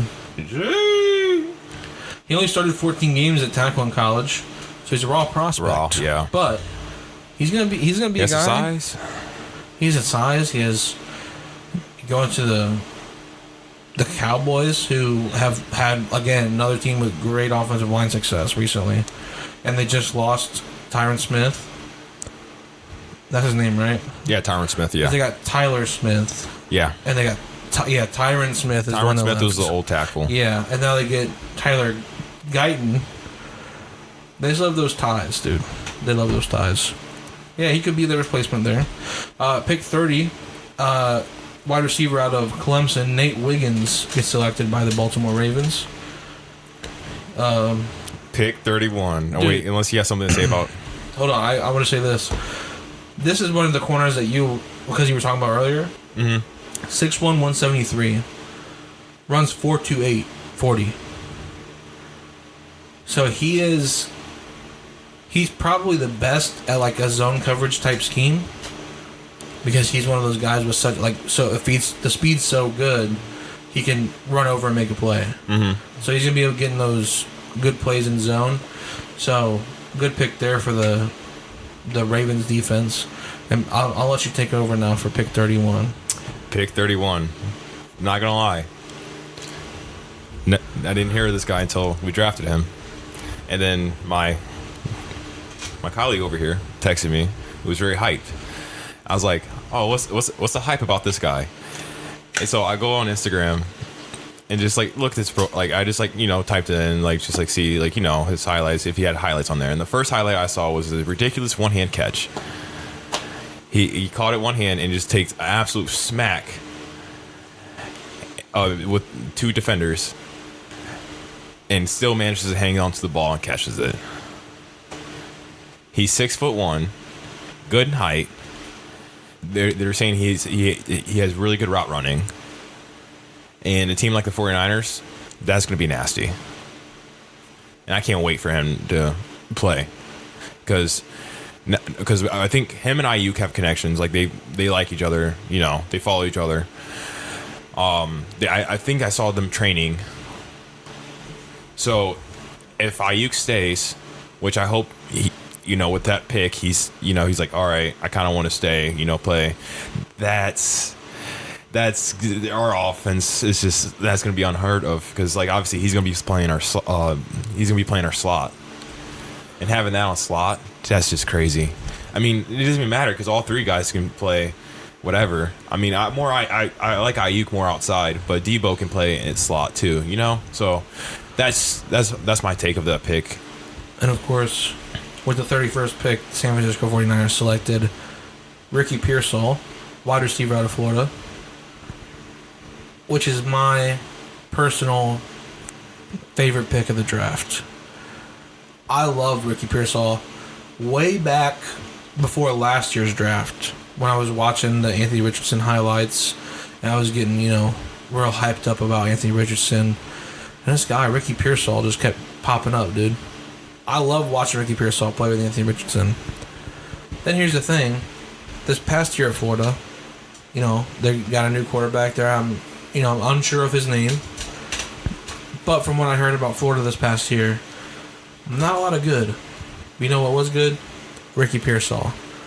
Because he went from a borderline 4th-round pick kind of guy to working on his route running and having insane growth in just the technical abilities of a wide receiver, that he was in the first round. And when he got drafted in the first round, I was surprised.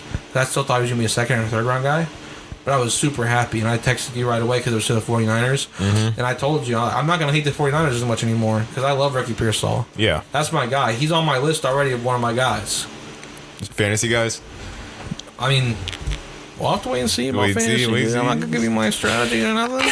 I want to pick that brain already. But I'm talking about like Geno Smith and Jameis Winston, guys that I like. Yeah, and every team coming they out of go college, to. yeah. Well, not even coming out of college, just every team they go to in the NFL, I'm gonna like that team a little bit. Mm-hmm. Not gonna like them a lot because at the end of the day, I'm a Colts guy. Yeah, I like them just a little bit. Mm-hmm. That's why I can't hate the Texans, even though they're in my division.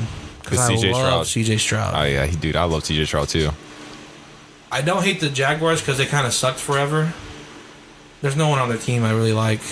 But fuck the Titans. And fuck Will Levis. So, like, if Jameis Winston went to the Titans...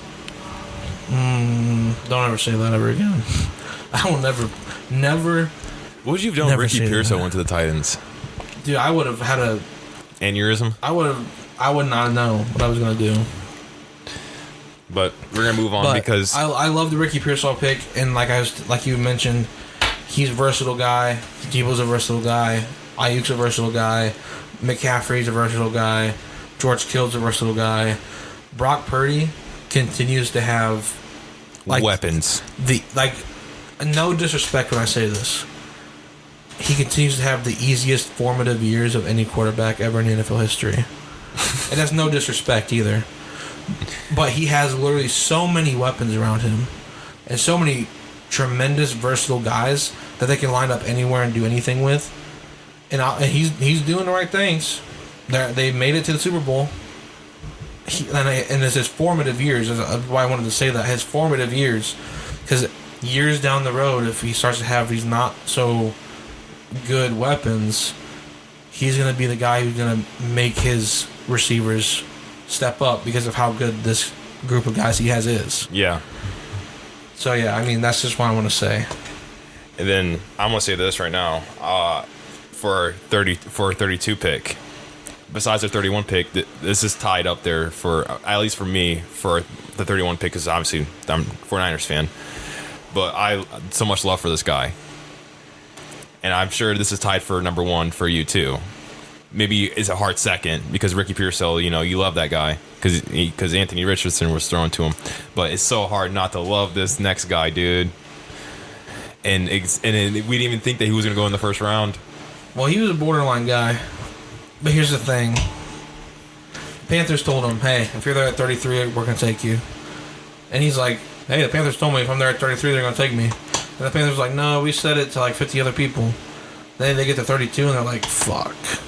We got to go up one pick to get him. We got to get that fifth-year option on him. We got to get our guy locked down. And, of course, we're talking about wide receiver Xavier Legette.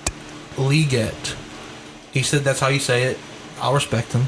Legette. I like Xavier Legette better. But he says it's Legette, so we'll go with it. But yeah, when his press conference, dude, great accent. Probably one of my favorite accents I've ever heard. But I really like this because not only is he just, fun to listen to, obviously, and he's a good person from everything that we know, obviously. But he's also 6'1", 221. And I also said this, he reminds me, because I was like, oh yeah, he's big and fast too. Because big and fast, you're like, oh, like DK? Like, not quite like DK. DK's kind of a different monster. But he's more like an A.J. Brown kind of guy. Mm-hmm. I'm not saying he's going to be A.J. Brown. We'll have to wait and see. But he's a big, fast, strong guy on the outside that Bryce Young needs. Because he's going to need that guy who's going to be able to go up and get it. Mm-hmm. Adam Thielen's old, but he's also more of a slot kind of guy. Yep. Now that he gets his big X receiver. So, Xavier Legette. Fuck. Yes, I got it.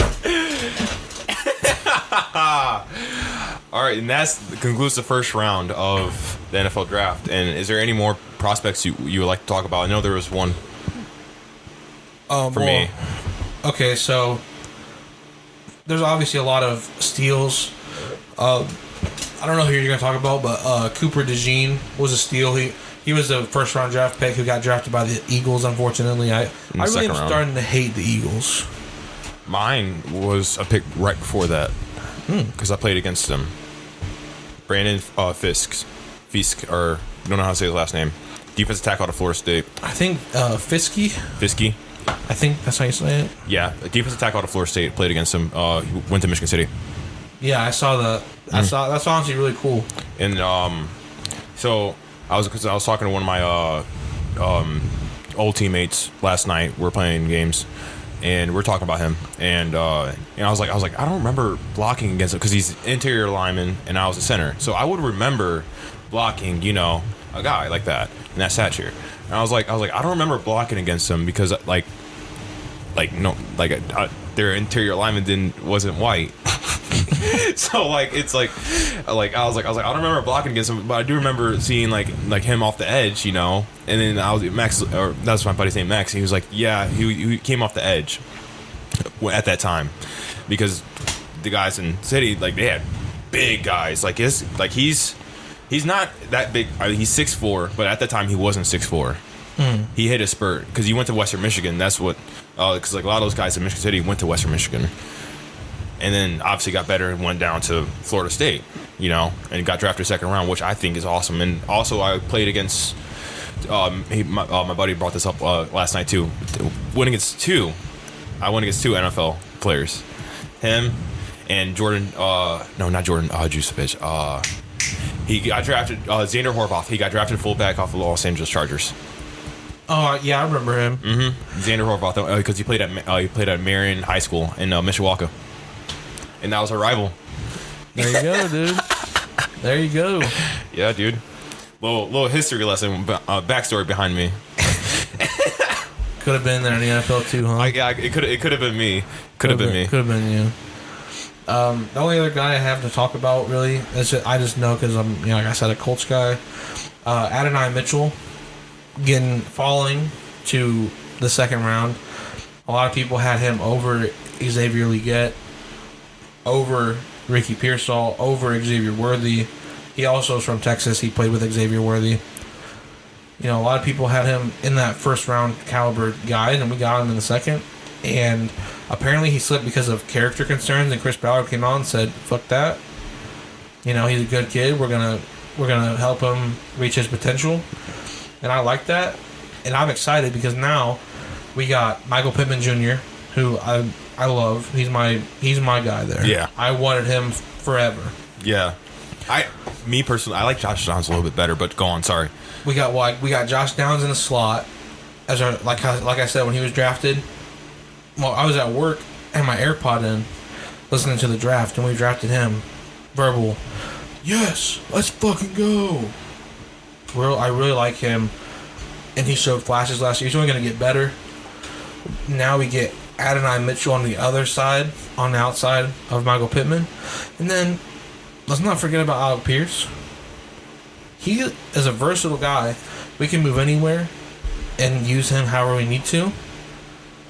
I honestly am loving the weapons. I didn't even mention Jonathan Taylor. I didn't even mention how Anthony Richardson's a weapon himself. This Colts offense is looking real good, and the pick of Latu in the first round, the defense is starting to look real good too.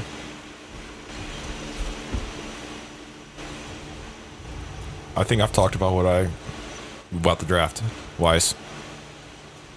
Xavier Legette, Pearsall, Fiskey. Those are probably my favorite. Oh, Cooper DeJean. You already mentioned him, but was one of mine. I liked coming out of the draft too. It was very weird seeing a white cornerback being highly scouted like that. But I was pulling for him. I was like, "Fuck yeah, dude!" And then I see those TikToks. I start laughing, bro. I can't wait to him to get his first couple plays and see how he actually plays and stuff and change the narrative. Let's change this narrative. Hey, unfortunately, he's probably gonna move to safety at some point. Probably, but not as a bad thing. He's a good player. He's versatile. He can play safety. He can play corner. He can play in the nickel. So he's still a good player. But my favorite picks, because you mentioned your favorite picks, I'll go ahead and say mine.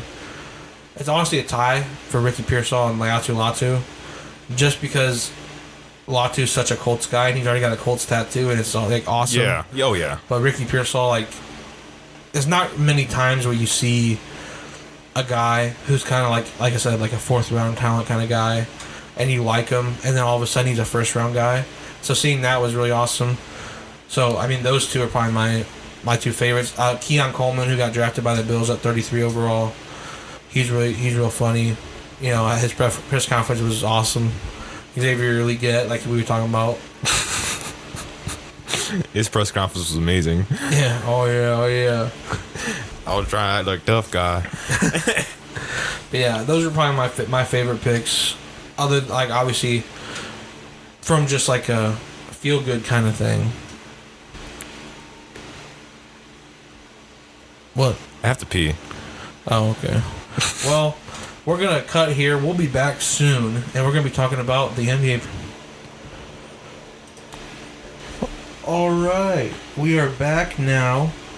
And we talked about the 2024 NFL Draft. It's obviously a lot of fun there. But you know what else is a lot of fun? Playoff time. And right now, it's 2024 NBA playoff time, and we're here for some NBA playoff talk. We are back. Playoffs is live. Things are heated. Knicks and Sixers. Things are getting heated there. We got celebrities throwing middle fingers at athletes now. We have a possibly, like, you know, non-controversial actor, you know, like pretty cool, level-headed, yelling at athletes. Things are getting interesting and chippy now. You know, the Knicks and Sixers. Last night went to overtime. Tyrese Maxey just had himself a freaking game at Madison Square Garden, and they forced another game. The Knicks are only up 3-2. They were up 3-1. Yeah, that's the same thing with the Indiana Pacers and the Milwaukee Bucks too. That's been getting chippy. I mean, Bobby Portis was talking his trash. He got ejected. Not last game, but the game before that. Him and Andrew Nemar got into it. Yep. And then Pat Bev has also been talking trash too. But at least with Pat Bev, like what he said was, he said about Tyrese Halliburton, like, oh, if you had the ball for 41 minutes, you'd have 10 assists too. And then he had 12 assists the next game. So at least he's like backing his shit up. Mm-hmm. But Bobby Portis, like, he had a good game last game, like 29 points or something like that.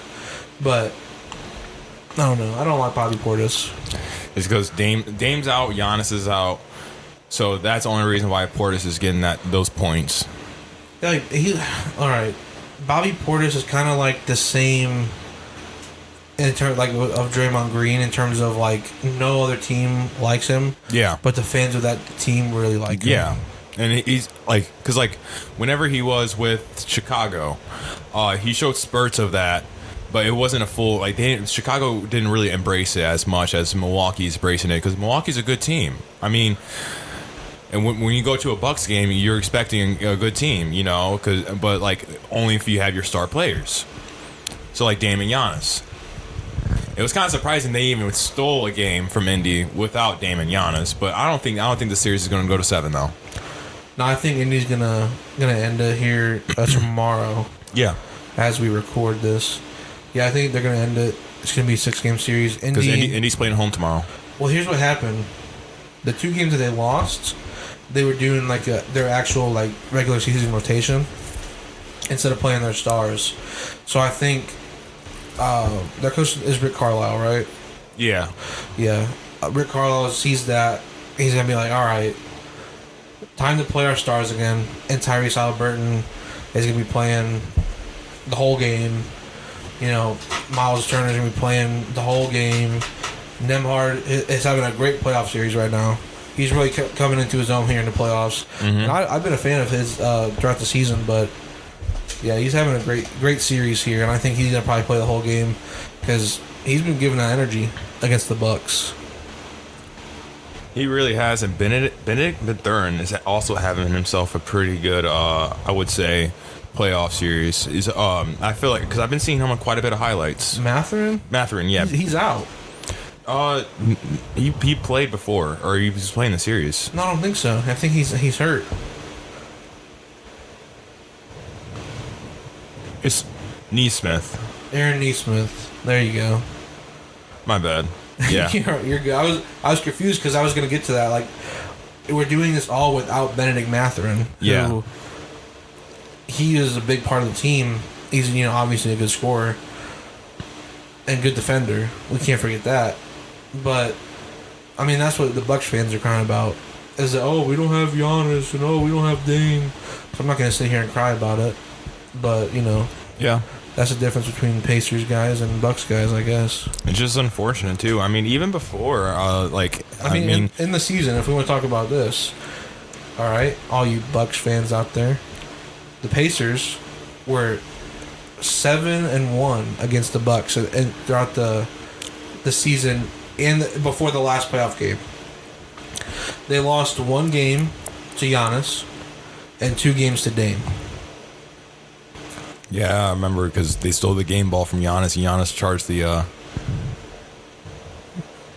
charged the tunnel. Look, I respect Giannis, but dude, I'm starting to not like the Bucks. But it's different because I don't like the Bucks because they're a good team and they're always in the way.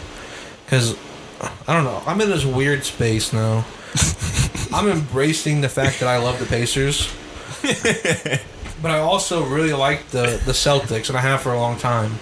And so the Bucks have always been like a pain in the ass. But I absolutely hate the 76ers, to get back to what you were talking about. And I hate Joel Embiid. He's such a dirty player. And I hate the fact that he's on Team USA for the Olympics. I'm sorry. I hate it. The only player I like from the Sixers is Tyrese Maxey. I told you before, I used to like Joel Embiid. I thought Joel Embiid was, and then this series happened. I'm like, honestly, he's not really that special. No, and he's been flopping and diving the guy's legs and everything. And Tyrese Maxey he's just been balling, bro. Tyrese Maxey. I think he had 1 or 2 bad games this series. Listen, I hope the NBA fines Joel Embiid so much money. Enough money to where he stops doing this dumb shit. Where he flops and dives at people's legs, and he even injured his own teammate when he did one of those. He injured Danny Green. He's playing there, right? Yeah, he used to play there, yeah. All right, I think he might still I think in the series when he flopped in one of the Knicks games, I think it might have been Game 3 or something, and he landed on Danny Green's leg, and he had to be carried off, and he's probably done, and his career might be over because he's not a young guy. No, he's not. So I hate Joel Embiid, and I've not liked him for a long time, but I like this series against the Knicks because the Knicks are one of those teams that's just is so likable. Mm-hmm. With Jalen Brunson, leading the pack.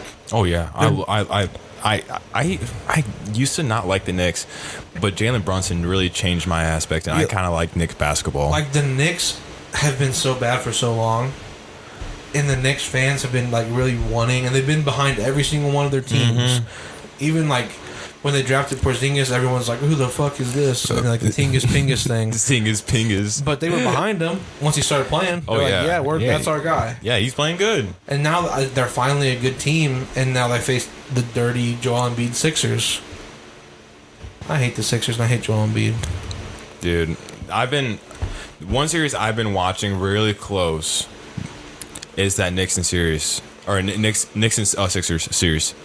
And obviously, because I've been talking to you, every time after they play a game, I've been talking to you about the games, every single one. That series it's the best first round series of actual basketball. Right, in this year so far, or not so far. First round series, it's the best first round series of basketball, pure basketball. I don't know because you got Joel Embiid doing the extra stuff. Well, then you have the Knicks overcoming and playing basketball. Jalen Brunson just balling out. Hartenstein coming off the bench. You never heard of this guy. He's coming off the bench and freaking blocking, putting in work, and back up to Mitchell Robinson. He's Mitchell Robinson's backup, and I feel like he's putting in work that he should start over Mitchell Robinson. But Mitchell Robinson is so good defensively that he's you can't bench Mitchell Robinson. So it's that, and then plus Josh Hart, Dante DiVincenzo has been playing really good. OG Anunoby is actually having a freaking comeback of right now start because whenever he was on the Raptors he was all right. Now he's on a great not great he's on a good upcoming team.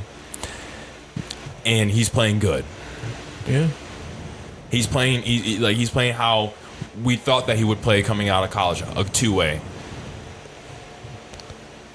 Then I mean, I'll agree with you on what you were saying about the Knicks and Sixers series. It just kind of, I don't know, takes away from it all the extra stuff. It does. And that's so unfortunate because Joel Embiid is a good basketball player. He doesn't have to do all this stuff. I don't know why he's doing it. You know, it's not just like he did it like a couple times. He's doing it so much in every single game.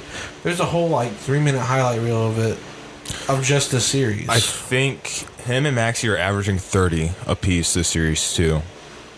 Yeah, that's what I'm saying. Like if they were just playing pure basketball, this would be one of the best series of the whole playoffs. Oh yeah.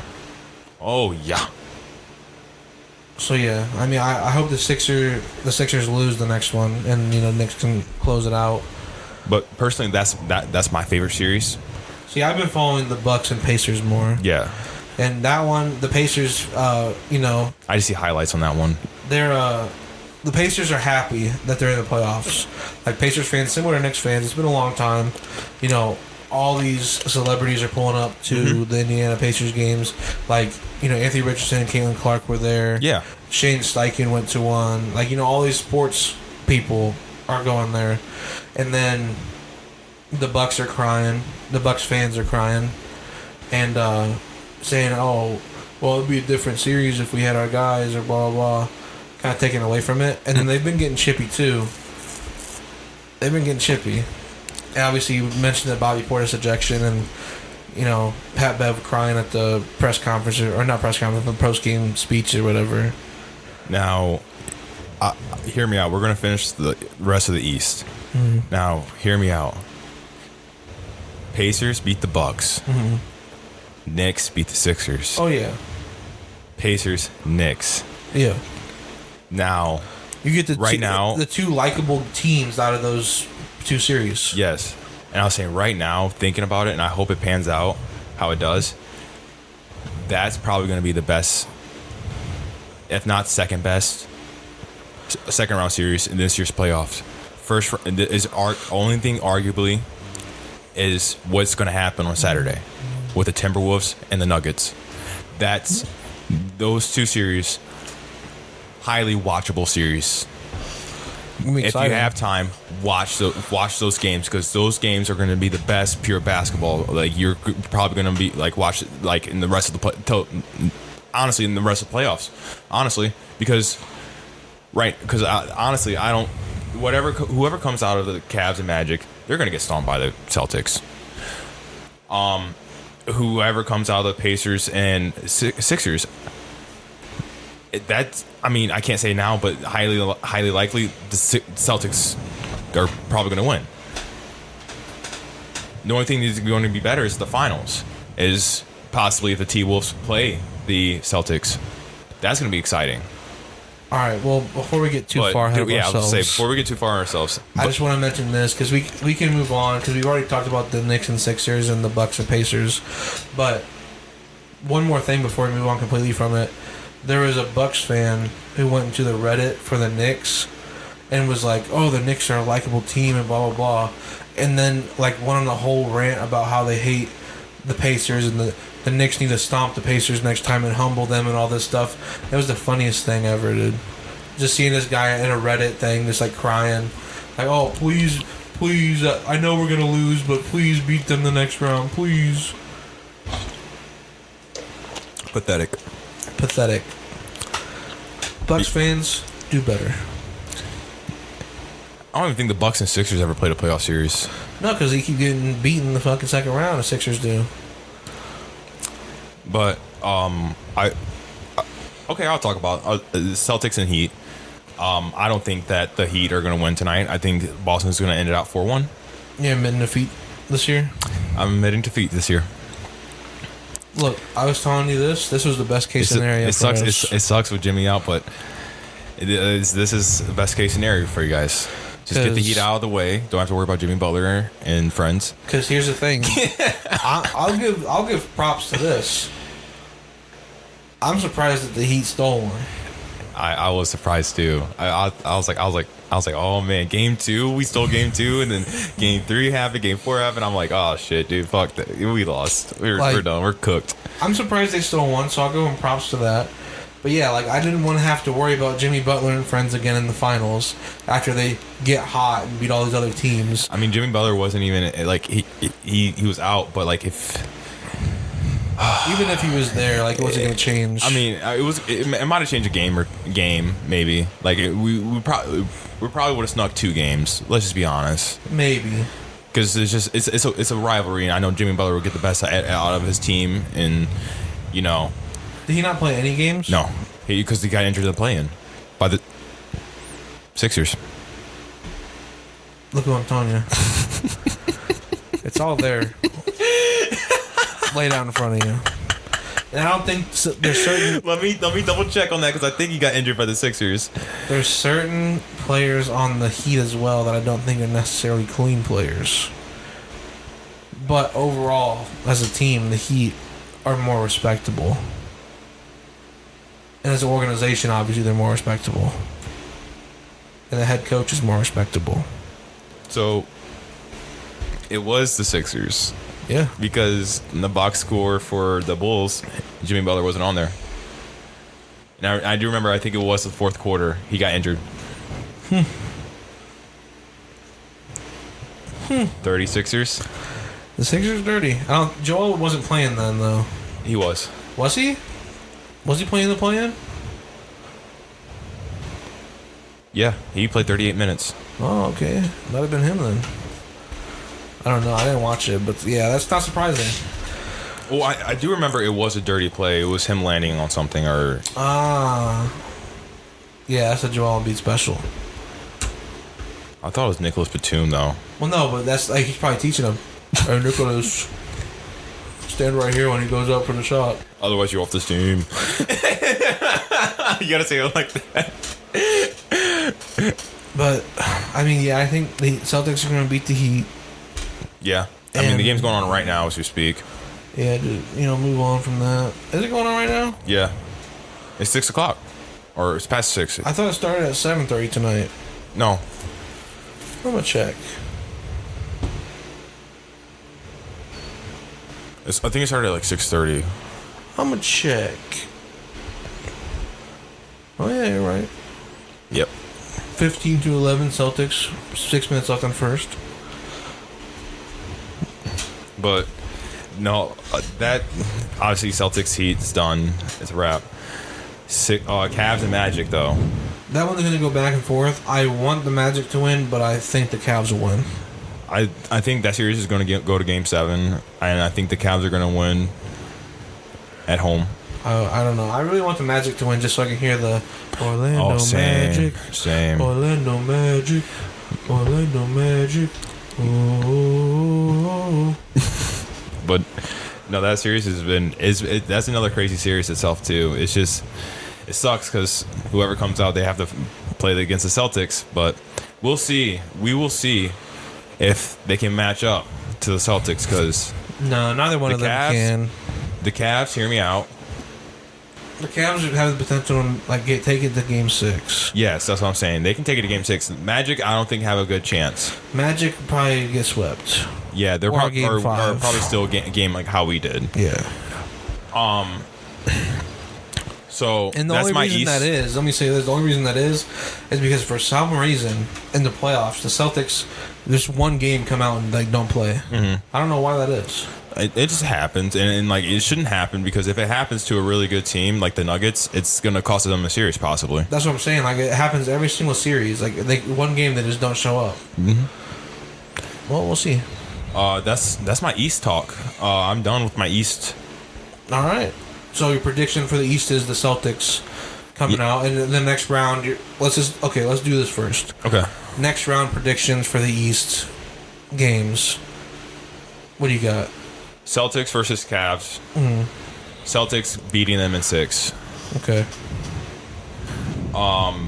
Pacers against Knicks.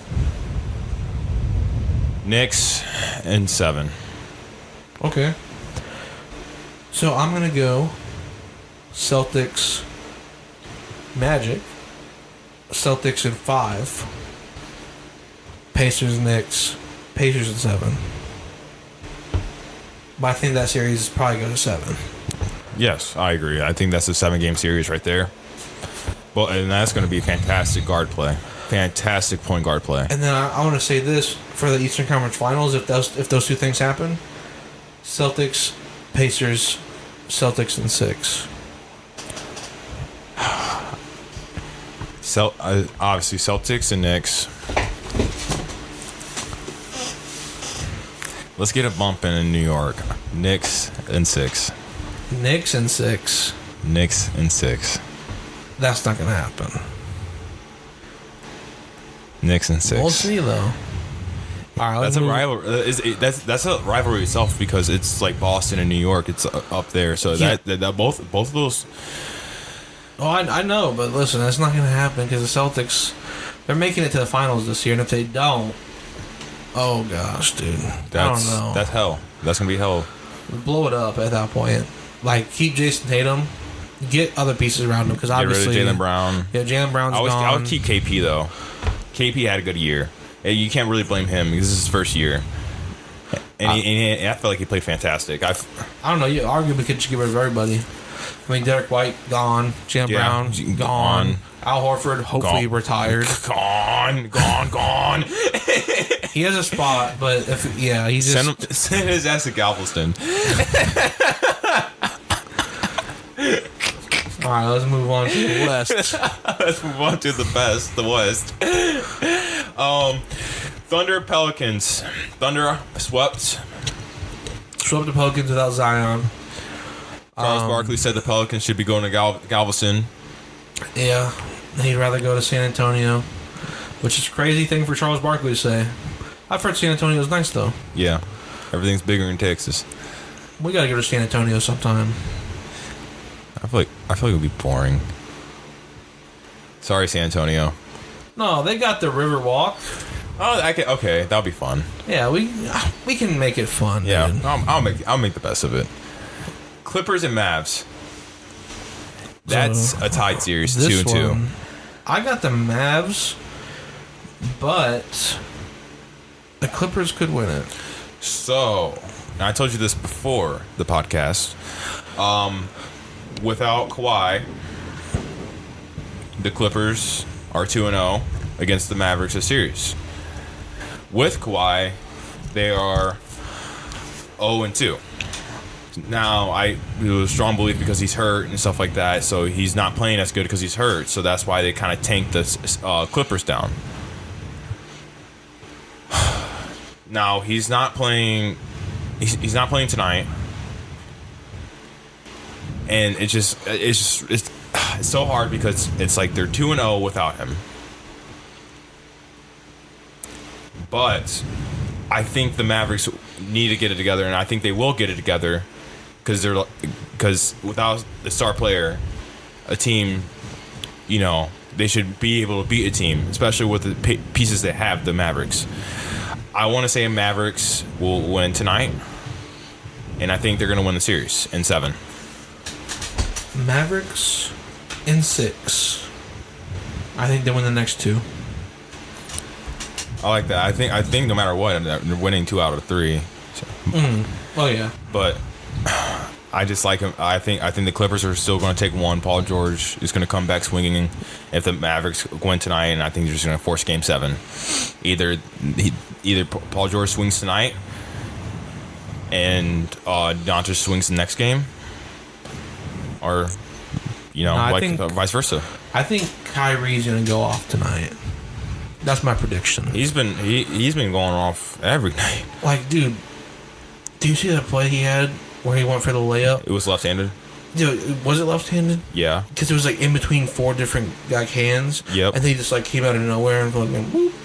I mean that might have been right-handed, but I know there was a play where it was like between like 2 or 3 defenders where he just like kind of just like went like that, and the ball just perfectly just tapped the top left corner of the box that's on the rim, just perfectly tapped it in and just went straight in with his left hand. No, this one was like 3 defenders on him, and he went up. I think he went up with the left, and then like all the 3 guys jumped, and like the ball was disappeared. Then all of a sudden you just see it come up from like the other side and boom, go right in the rim.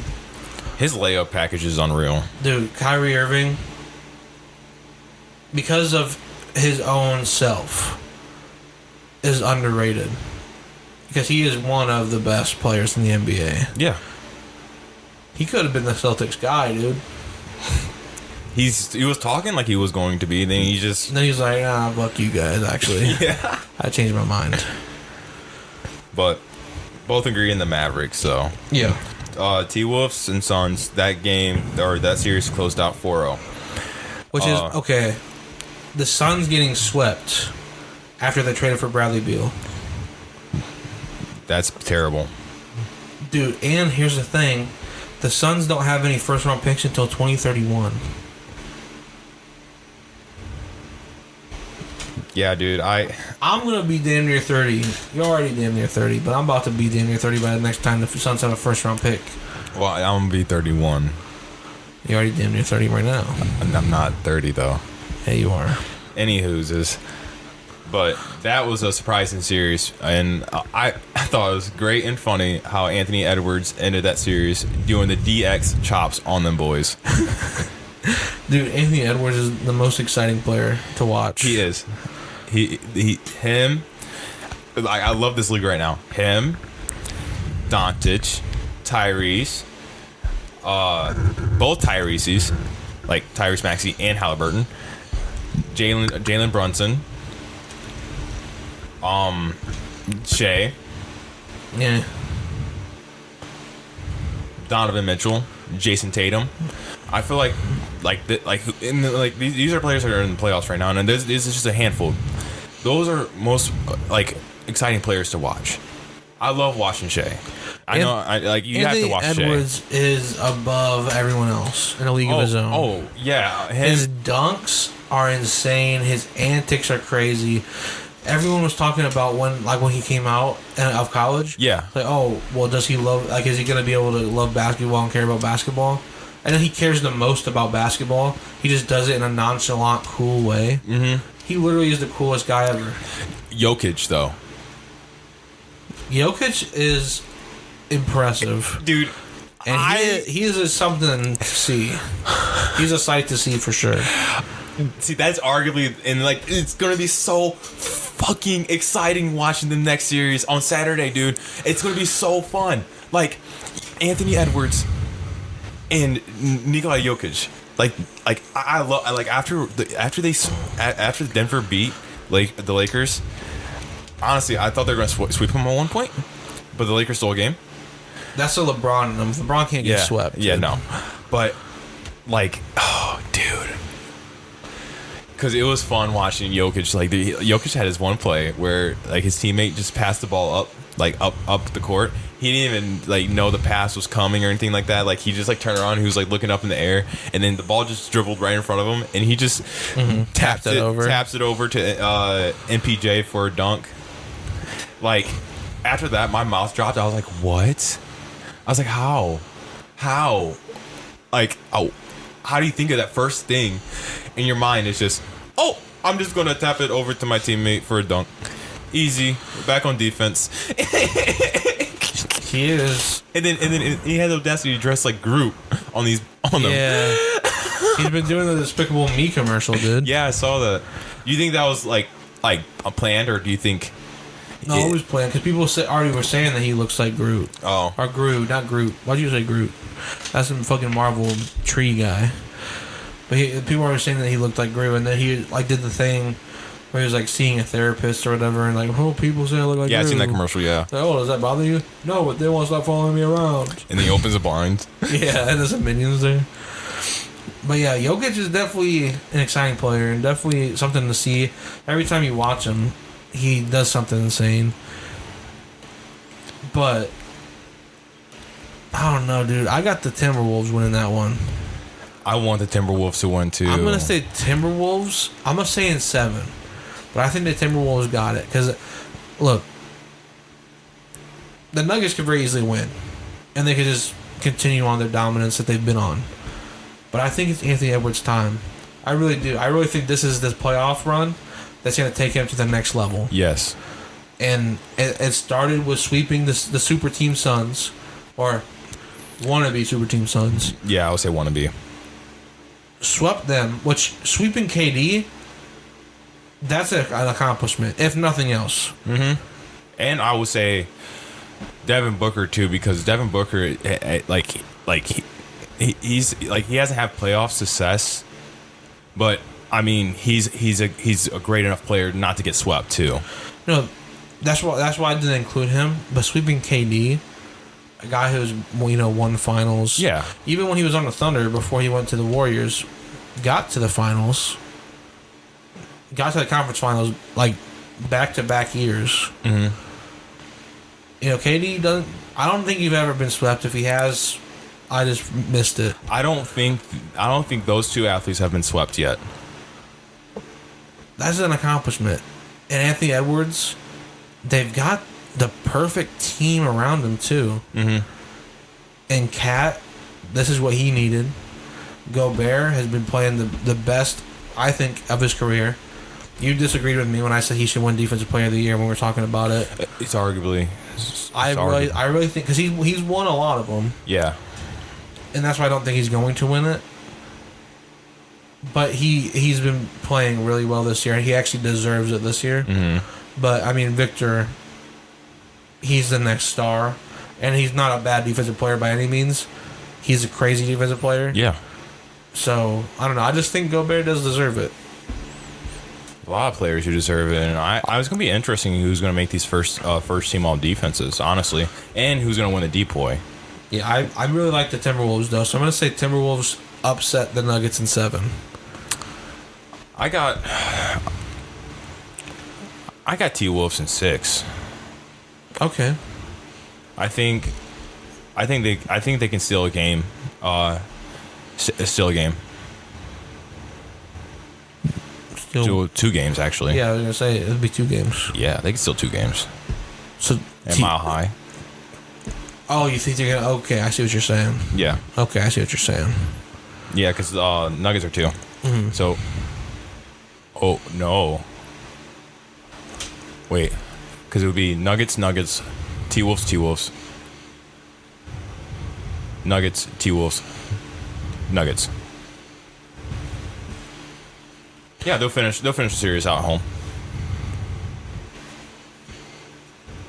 Okay. Otherwise, if they go to Game 7. Yikes. I think they do it, and I think that's... See, Anthony Edwards, he's not like a villain, No. but he's going to start, he's going to win in Mile High, kind of start like that villain arc. It's like, don't let that guy come in here on Game 7, because he's going to beat us at home. Mm-hmm. And then, I don't know.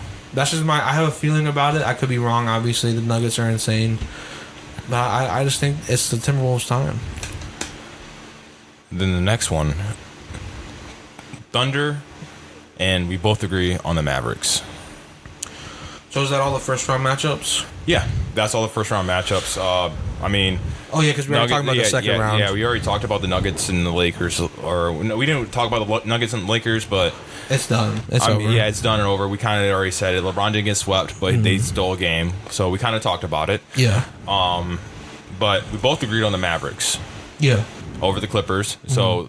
and we already talked about the next round matchup for the all the East, and then we talked about the Timberwolves and Nuggets. We both believe Timberwolves in different games, but Timberwolves, Thunder, and Mavericks. Now,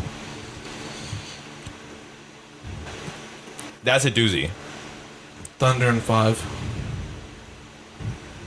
Now, I talk highly about the Thunder. Okay, The only reason I think Thunder in 5, I do think Shea is really good. I just don't think he's very exciting to watch. Yeah, because he's very surgical. Watching someone do surgery is not very exciting. You know what I mean? Yeah. I never heard that before, so I found that really funny. Okay. He's a really good player, so I'm not disrespecting him at all when I say he's not exciting to watch. And obviously the team around him is great. Yeah. And they have all the pieces. They're making it to the conference finals this year, just because I don't think there's anyone except for the team they're going to meet in the conference finals in the West that can match up with them. I got Mavericks in 6. Maybe Really? 5. Really? Luka has the playoff experience. He's been in those playoff moments. He hasn't obviously took into the finals yet, or I think he's went to the Western Conference Finals once, but he hasn't passed it. I think Luka gets over this hump, and I think he takes down the number 1 seed Thunder. Thunder are a complete team together. Mm-hmm. I like that. I love that. They're young. They're young and hungry, without a lot of experience. Yeah. The Mavericks have experience. Kyrie has experience. Luka has experience. They have Derek. What's his name? Derek Jones Jr. has somewhat experience. I would say he's leaning towards veteran, being a veteran in the league.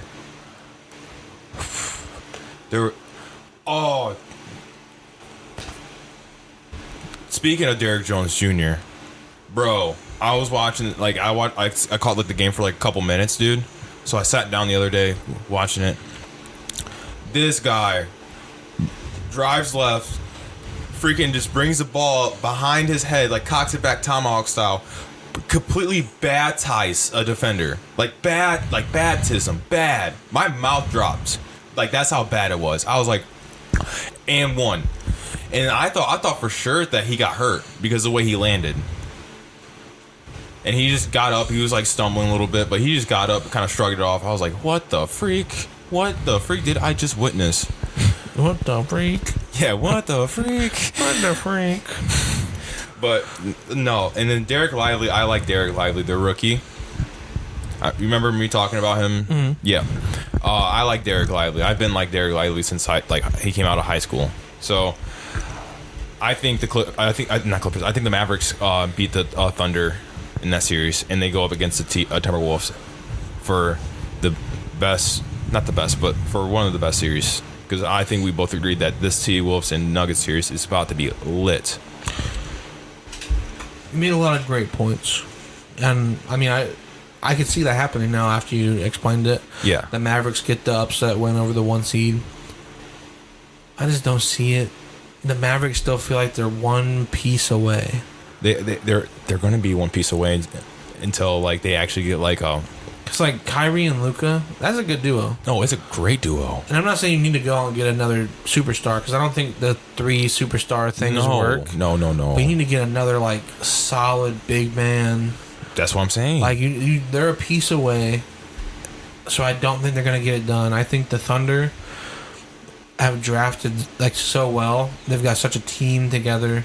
They're all young, but they're all it's a big camaraderie there. They're all a brotherhood. You even see it with them leaving the TNT broadcast to go talk to their local, Thunder reporter. They got that brotherhood there that I think negates the experience thing. Mm-hmm. Because if you go into a battle, which is what the playoffs is, if you go into a series and you're facing the most experienced guys, it doesn't matter if you got everybody's back on the court. Yeah, that's why I think they're going to make it to the conference finals. So I think Thunder, Timberwolves in the finals, conference finals. It's just going to be so tough because I love the Thunder. I have full belief in them, but it's just Kyrie's he's playing out of his mind right now, and I mean, no disrespect to Kyrie, he always has insane plays and always plays out of his mind. Yeah, he's never won a finals except for when he was with LeBron. Yeah, LeBron effect. Now that's not disrespectful, because he was still great on that team. Mm-hmm. He was a big piece of it. But ever since he left the Cavs, he's not been able to get that same level back, even though he's been the same level of player.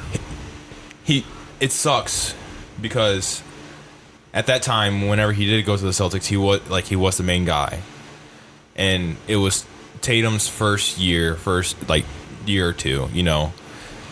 Now, if he goes in that situation now with Tatum, well, no, it would be a different story. Yeah, look at what he's doing now with Luka. Yeah, and he's the number 2 option which is perfect for Kyrie. Because he couldn't be the number one option for the Celtics. Couldn't be the number one. I don't know if he'd be the number one on the Nets when they had all of them there. But that was just the wrong three. He was a 2. That was just the wrong 3 to have together because they're all number ones. Yeah. Or they're all trying to be number ones. It was just the wrong 3. But now he's with the Mavericks. He's a number 2, and he's accepting it, and he's playing great. I just don't think it's enough. I think it is. I mean, like looking at the stat sheets. Okay, not stat sheets, but looking at their team, they have Josh Green. Like these are just players around Luka and Kyrie. Josh Green, Derek Lively, Derek Jones Jr., P.J. Washington, and Daniel Gafford. Their bigs they lack. Because one is inexperienced, he's a rookie, and Daniel Gafford, he's average, maybe below average. That's what I'm saying. Like if they had like that one more piece as big man, and like that's what because PJ and Derek Jones Jr. I feel like they're solid. They're a solid wing pair. They're a very solid wing pair together because they're both are 2 ways, and it was showing like whenever they were playing the Clippers because they had Jones Jr. because he's a lengthy. He's pretty lengthy. Jones Jr. They had him like kind of like mixed on like him and PJ Washington mixed on like Paul George and kind of I think it was who was it Harden giving Harden fits with their lengths and stuff like that. So it kind of gets the pressure off Kyrie and Luka to like not really play against guards like really great guards. So like they'll send like them two after like a Tyrese Halliburton or a Shea, compared to like sending Luka or Kyrie and kind of have them sit back in the corners on a corner 3-point spot up shooter or play help defense. Well, I mean, we both have different teams going to the Western Conference Finals to play the Timberwolves. Yes. So I'll go ahead and start with mine first. I have the Thunder and the Timberwolves. Now, this is what I think. The Thunder, like I said, great camaraderie, brotherhood. They got each other's backs. But I already said this earlier. This is Anthony Edwards' playoff run. Minnesota in 6. And then Western Conference Finals. We're going to get Boston, Minnesota in the finals. I like yours. For Mavericks and Timberwolves, for my predictions.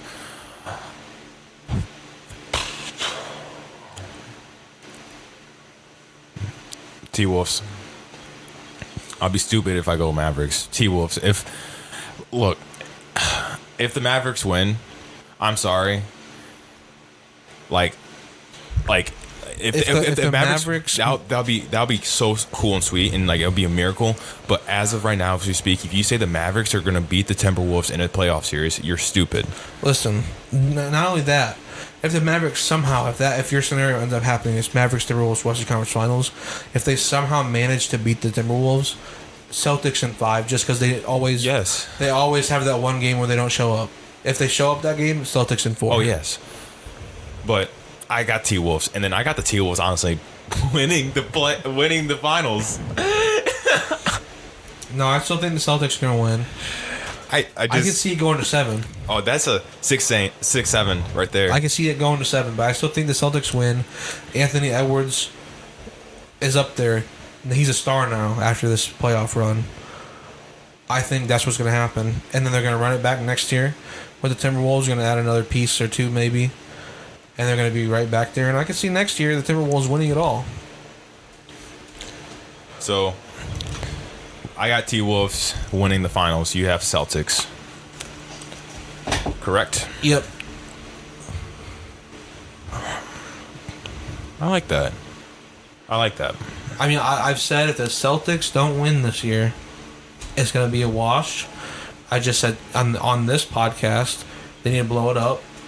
You know, if it don't work, you guys try something new. And if the next thing don't work, you got to try something new. Because they've been stuck in this area of, we're going to the finals, or at least the conference finals. and then losing and losing and losing and losing is enough. You got Porzingis. You got a almost borderline Drew Holiday. I mean, sorry. I'm going to say borderline super team, but they are a super team, kind of, with Drew Holiday, with Derek White, who's been playing good this year. You got Al Horford, who is still probably the best defensive big man off the bench in the league. On this last leg. but on offense, he doesn't really offer you that much. No. But on defense, he's so valuable. Yeah. You know, you got rid of Robert Williams. Sad, but You got rid of Marcus Smart, which that was a big blow. yeah. Like, if you don't win it all this year, it's going to be rough. Okay. So, we're going to wrap up here. But before I do that, so far in the first round of the playoffs, okay. You want to go 1 through 5 or 1 through 10? Points per game. What do you want to do? What are you talking about? Guess the player. Oh, who has the most points per game? Yeah, let's do 1 through 5. Let's do 1 through 5. Okay. So, guess who number 1 is, and I'm going to tell you how many points per game they are averaging, okay? Okay. Number 1 is averaging 34.4 points per game.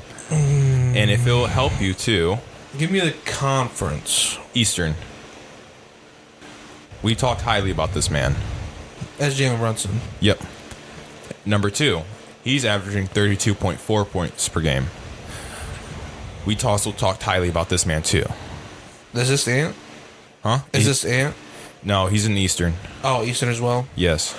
Okay. It's not Tyrese. Is it Tatum? No. Who's averaging? Tatum's 17th Oh, with okay. 23.3. That's crazy, though. I didn't think he was averaging that much. You want me to tell you? Or, No, hold on. Let me think about it. Okay. Is it going to be somebody who I don't care about? I can kind of say you don't really care about him because you don't talk about him as much as I do. You talking about Tyrese Maxey? Yes. Yeah, I don't care about him. Yeah, I was about to say, it's someone you don't care about, but we kind of talked about, you know. Yeah, we did just talk about him. Joel... Oh, fuck. Number 3 is Joel Embiid. Okay? We're going to 6 now. Oh, we're going to 6. We don't like that man, so fuck him. So we're gonna say number 3 is Joel Embiid. Fuck him. Number 4, he's averaging. I was about to do it again. He's averaging 31 points per game, and he's in the Western. Now, okay, I already threw out the guess earlier. It could be him, or it could be Jokic. It could be who I already said earlier, Ant. It could be... It's not going to be any of the Thunder guys, I don't think. It could be Luka, but I haven't really seen him go crazy. I'm just going to go with Ant. You're right. It is Anthony There we Edwards, go. 31 points per game. And number 5, this man's averaging 29 points per game, and he's in the Western Conference. This one, I feel like this one could be... This one could be a Luka. Ding, ding, ding, ding. It's Luka. Dang, bro. And last but not least, number 6. He's averaging 28.8 points per game, and he's in the Western Conference, and we talked about this guy. Do I go up another Western Conference guy, or is it someone else? Dude, that's the thing. It's a Western Conference guy. I know, but do I go with the guy who I haven't guessed yet? Or do I go, or is it someone else I have to figure out? Fuck it. I mean, I've gotten every one of them right except for Maxey, who I don't care about. I'm going Jokic. No, it's not. Okay. Jokic is next, though. Okay, so I'm not that far off. No, you're not. I mean, like, hell. Okay, so this guy, the guy says averaging 28.8. Jokic is averaging 28.2. So it's like... Okay, let me think about this. You're going to be surprised, Is dude. it Kyrie Irving? It's Kyrie Irving. That was my next guess because he's the only other person I think of that's been going crazy scoring. I'm kind of glad we skipped one because 5 and 6, dude, is 29 flat with Luka and then 28.8 with Kyrie. Yeah. I did pretty good. I mean, even with like Philly, like when Philly, you know. Yeah, Maxey and Embiid. Yeah, 32.4 and 31.8. Yeah, but who else are going to have scored? Nicholas Batum, you know? I mean, apparently he did it against the Heat. Well, yeah, but anybody can score against the Heat. Apparently, dude. I did pretty good for that. That Sam Hauser guy's been going off for you guys. Yeah, dude, Sam Hauser's crazy. But I'm not going to lie, anytime we do some of this, like, guest, whatever, like, off the podcast, I do terrible. You did good, bro. I did fucking great. I just, like, because, like, I mean, obviously, you're, like, okay, you don't watch that much. So, like, I'm going to give you the benefit of the doubt and give you the conference. You know? So, like, you did really good. Really great. You did great. Yeah, well, I think, okay, if you break it down by conference, that makes it easier. Because, like, we already kind of showed with Jokic and Kyrie, they both were at 28 points. It was just 28.2 and 28.9. Yeah. So, like, if you do it with the whole NBA, like, oh my gosh. I mean, 1, 2, 3, 4, 5, 6, 7. 7 of the 10 guys are in the West, top scorers. Top 3 guys are in the East, though. Yeah, at first I thought you were going to go just all East. I was kind of confused. But no. That was a fun little game to end us off here today. Yes, it was. All right, well, we're nearing the end here. Thank you for listening to SparkCast Media episode number 16. If you are listening to this, make sure you follow us on X at SparkCast Media, on Instagram at SparkCast Media. Follow us on YouTube. Subscribe to us over there. I guess that's what the word is. At SparkCast Media. We got all of our episodes are uploaded there, as well as on wherever you listen to your favorite podcasts. If you listen to us on a podcast network like Spotify or Apple Podcasts, go ahead and leave us a 5-star review or whatever the hell they want you to leave for us. You know, make it seem good. Give us the good stats. Good stuff. The good stuff. You know, if you enjoy sports talk from normal guys with normal lives that love sports, stick around and keep listening to us. Other than that, as always, send us off, Brian. I gotta say hi to my cat Crody.